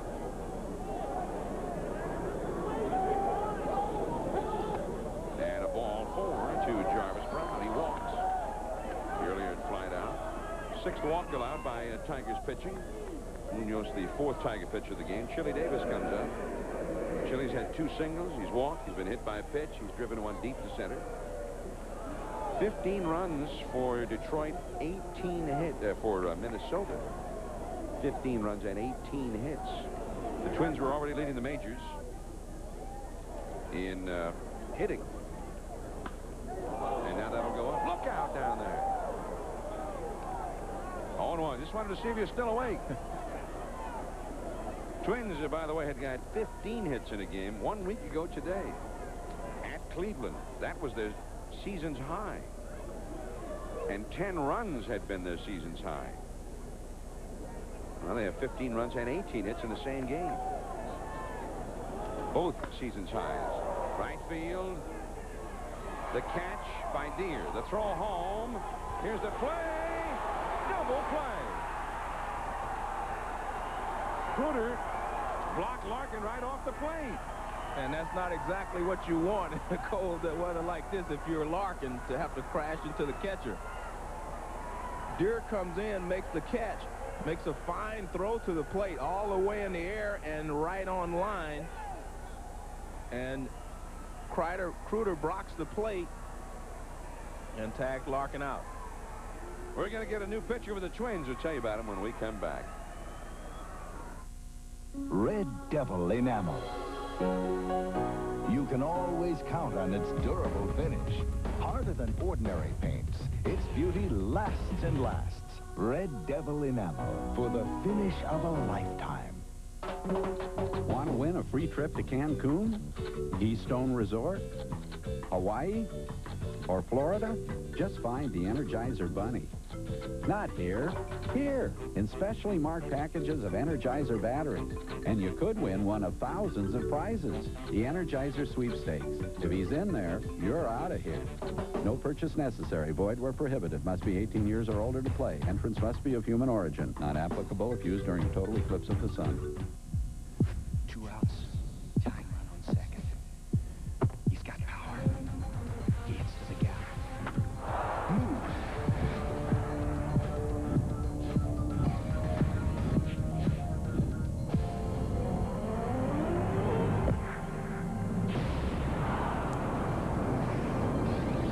Nobody does baseball like Upper Deck. Look for 2,500 personally autographed cards by Ted Williams now in Upper Deck foil packs. This is beautiful. How much? Pulsar? Pulsar. I think he wants your watch. Some things in life are worth far more than they cost. No thank you. Pulsar, there's no time like it. 15-0, the Twins leading the Tigers. But a nice play by the Tigers to end the first half of the inning. Deere makes the basket catch, comes up and fires a strike all the way in the air, and Krueger blocks the plate. Seems to stick his left leg out there, blocks the plate, and knocks Larkin off the plate and tags him. Look at his left leg in the baseline, no place for Larkin to go, and then he hits him with his shoulder before he gets to the plate. Very nice play, nice throw by Deere, and a nice block of the plate by Krueger. And here is Mark Carrion to lead it off against the new Minnesota pitcher. There's Bill Krueger with 7 shutout innings. Hands the ball to Carl Willis, who was a key player out of that Minnesota bullpen last year. He really filled a void in that bullpen and needed a setup man, a kind of a middle man, and he was beautiful in that role, getting the ball to Aguilera, who's a great closer. But this year he struggled. Right, but like all the Twins pitchers who we've talked about, they've actually struggled, and so is Willis this year. But he feels like he's back on track now anyway. He said, looked at some films and a couple of things he was doing wrong. He straightened them out. Also a new left fielder for the Twins, Munoz, moving over from right field here in the 8th inning. And there's Gene Larkin staying in the game to play right field. A ball and a strike. Last of the 8th, 15-0, the Twins ahead. And Willis misses low with ball 2. 2-1 the count. Willis is one of these well-traveled fellows who finally came out of nowhere after all of the years of frustration, have a fine big league season. It is 2-2 now. Willis starting with Detroit all the way back in 1984. Then to Cincinnati, up and down with the Reds a couple of years. Little look-see with the White Sox. Back to the minors, and then to the Twins last year, and he hit it. And Carrion hits it down the right field line, base hit.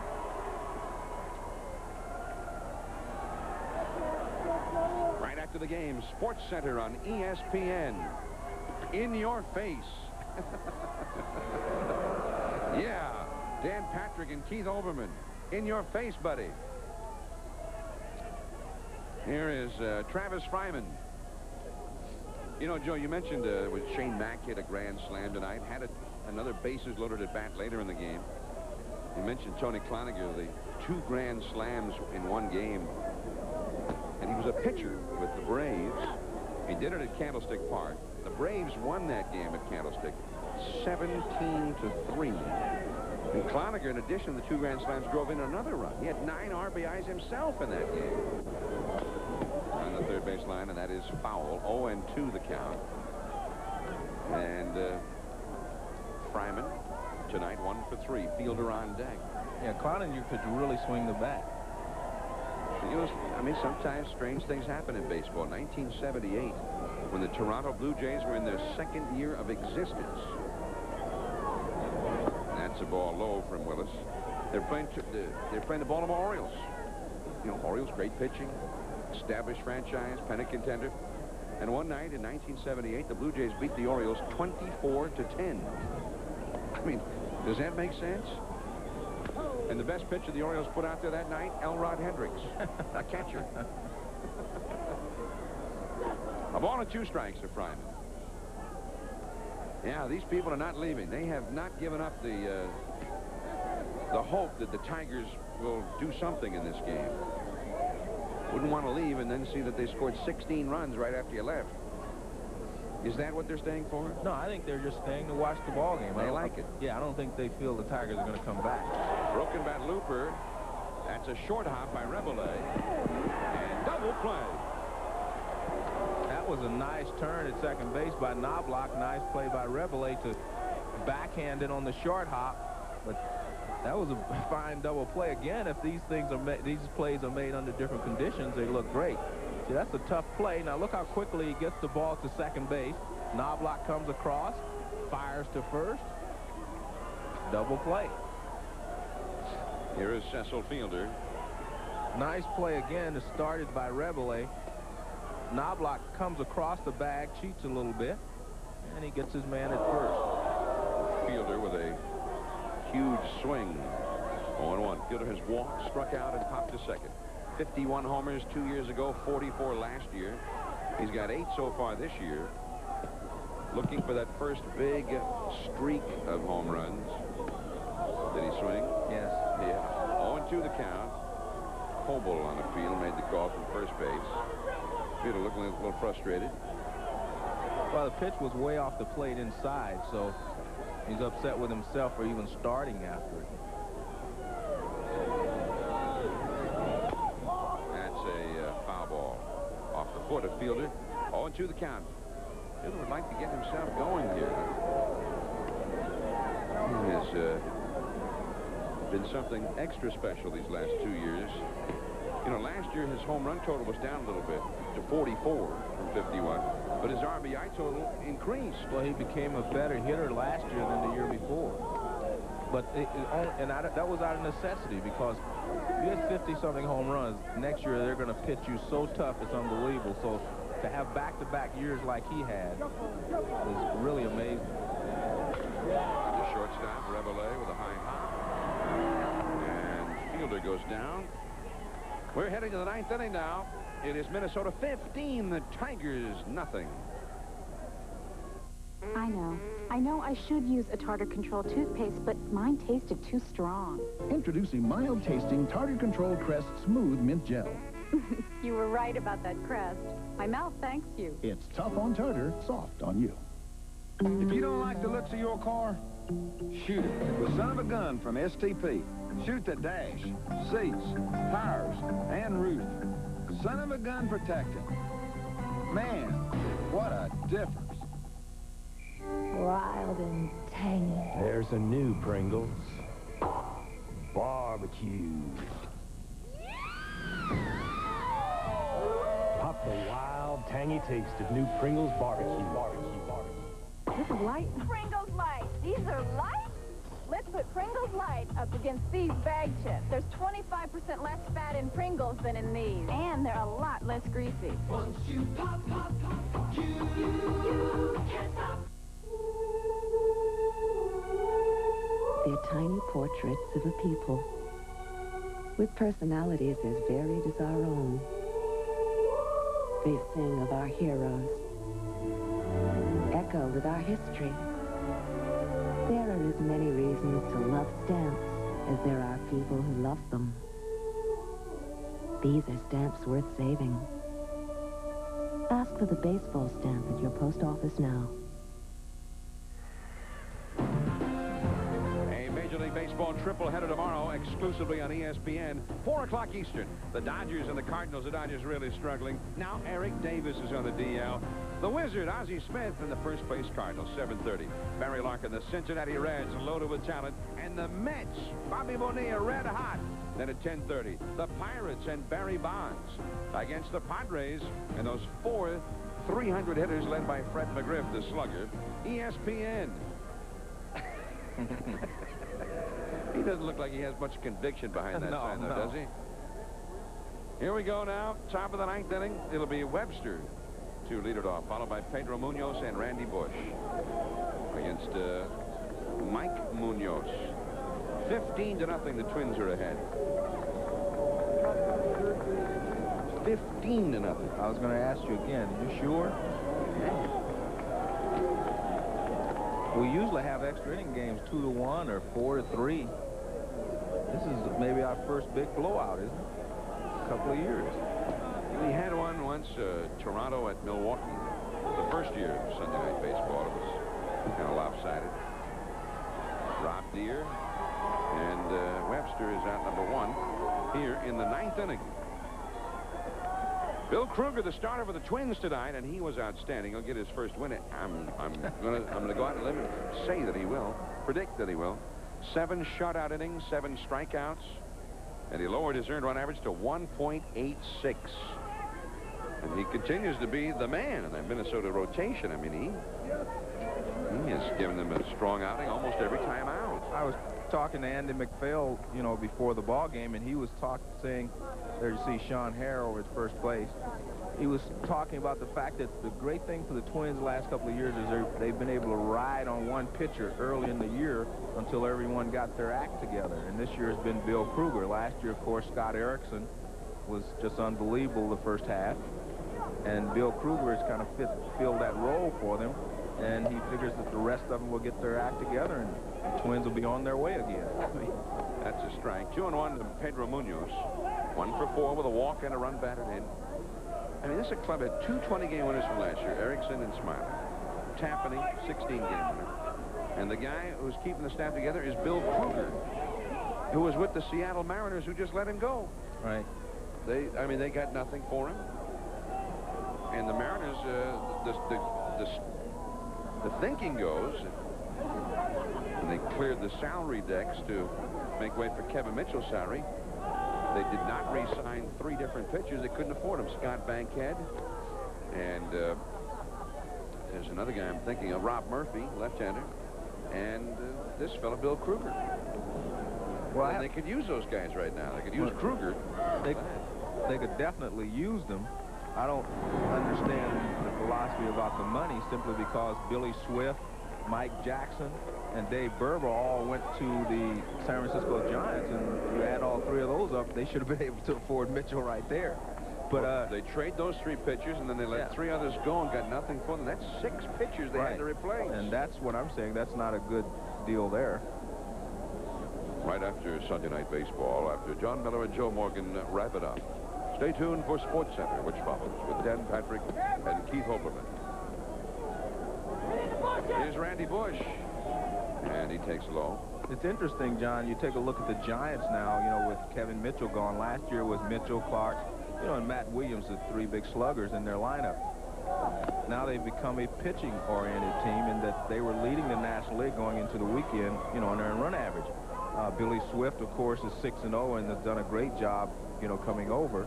So is Mike Jackson and Dave Berber. So the Giants have gone from a home run hitting team now to a pitching team. Ryman throws out Bush. And we are heading to the last of the 9th inning. Tettleton, Deere, and Barnes coming up. 15-0 Twins. Make a great decision. College. There's no time like today. Make a great decision. College. There is a way to make your whole life change. Education that can get you where you want to be. Excellence in higher learning is the key. Make a great decision. Make it Blackhawk College. Look closely. It's our beautiful but troubled planet Earth. All week long, beginning May 25th, the Discovery Channel presents a status report on our world. See the bad, environmental terrorism, dangers of fluoride, nuclear testing. And the good. Recycling, preservation efforts, and profiles of people leading the fight to save our home. The State of the Natural World, May 25th through the 29th at 10 p.m. Only on the Discovery Channel. It's on cable, Cox Cable. Have you ever had an instant party It's easy, and you don't need balloons. Just stop by Subway and order a sack of different subs.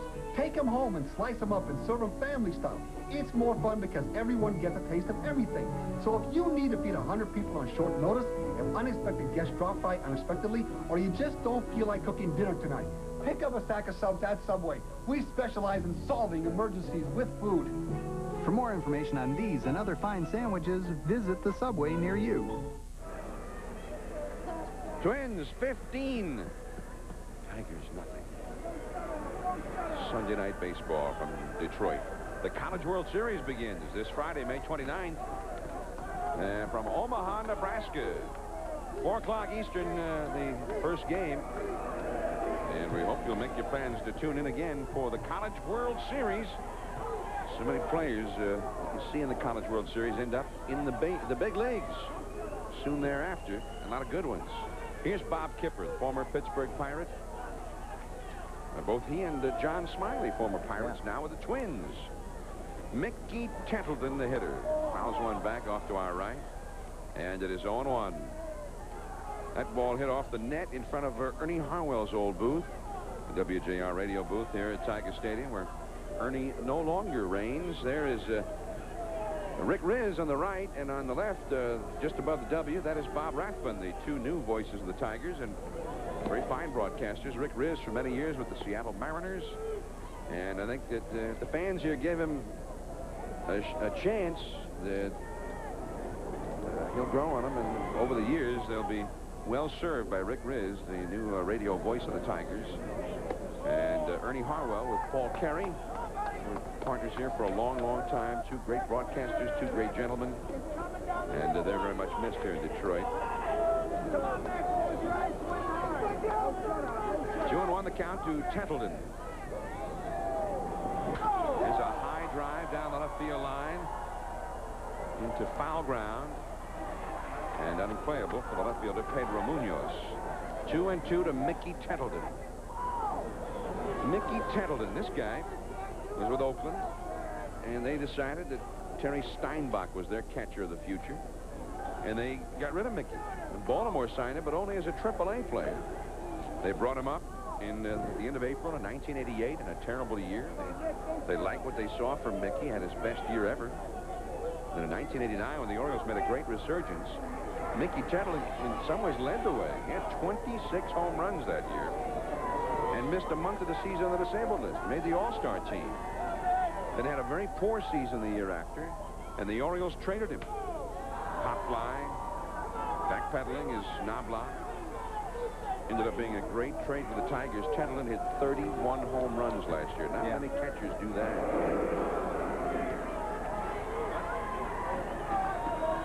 Next Sunday night, we'll be at the Kingdome in Seattle. Wade Boggs and the Boston Red Sox. Ken Griffey Jr., the kid, Kevin Mitchell. Seattle Mariners, 8 o'clock Eastern, 7 Central, 5 Pacific. And that will be next Sunday night's game on ESPN. Seattle off to a terrible start in the Western Division under new manager Bill Plummer. There's ball 1 to Rob Deere, 0 for 3 tonight. 15-0, the Twins lead the Tigers, last of the ninth. Bob Kipper trying to wrap this one up for Minnesota. High pop-up. Way up there.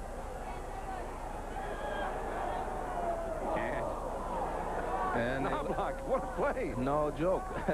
Some of these plays we're seeing, although the score is 15-0, would be great plays under other circumstances. Here, there's not a lot of pressure, but this is a great play. Larkin does not call. Now, Knobloch leans out and makes a good play. Second baseman, let the sure man have it, I guess. Larkin said, you know, I'm really a first baseman. I haven't played out here much. You just go ahead. And, you ran so far out here, I'd like to see you catch it. Skeeter Barnes, the hitter. 2 down in the 9th inning. This is one of those nights for the Tigers. Mark Anderson's looking for any bright spots. I guess you just say the best thing about this game was that it ended. And it didn't rain. No rain delay, as they had yesterday. 0-1 the count. That's the ball outside. 1 ball, 1 strike. Well, there's Felipe Alou, now the manager in Montreal. We talked about that earlier. First major league game I ever saw, Joe, was at Candlestick Park. Alou hit a home run. The Giants beat the Dodgers 19-8. April of '62. You could look it up. Mays hit one. Davenport. Stan Williams was the starter that night for the Dodgers. And you remember a guy named Billy Odell? Norton Stan, he hit someone too, didn't he?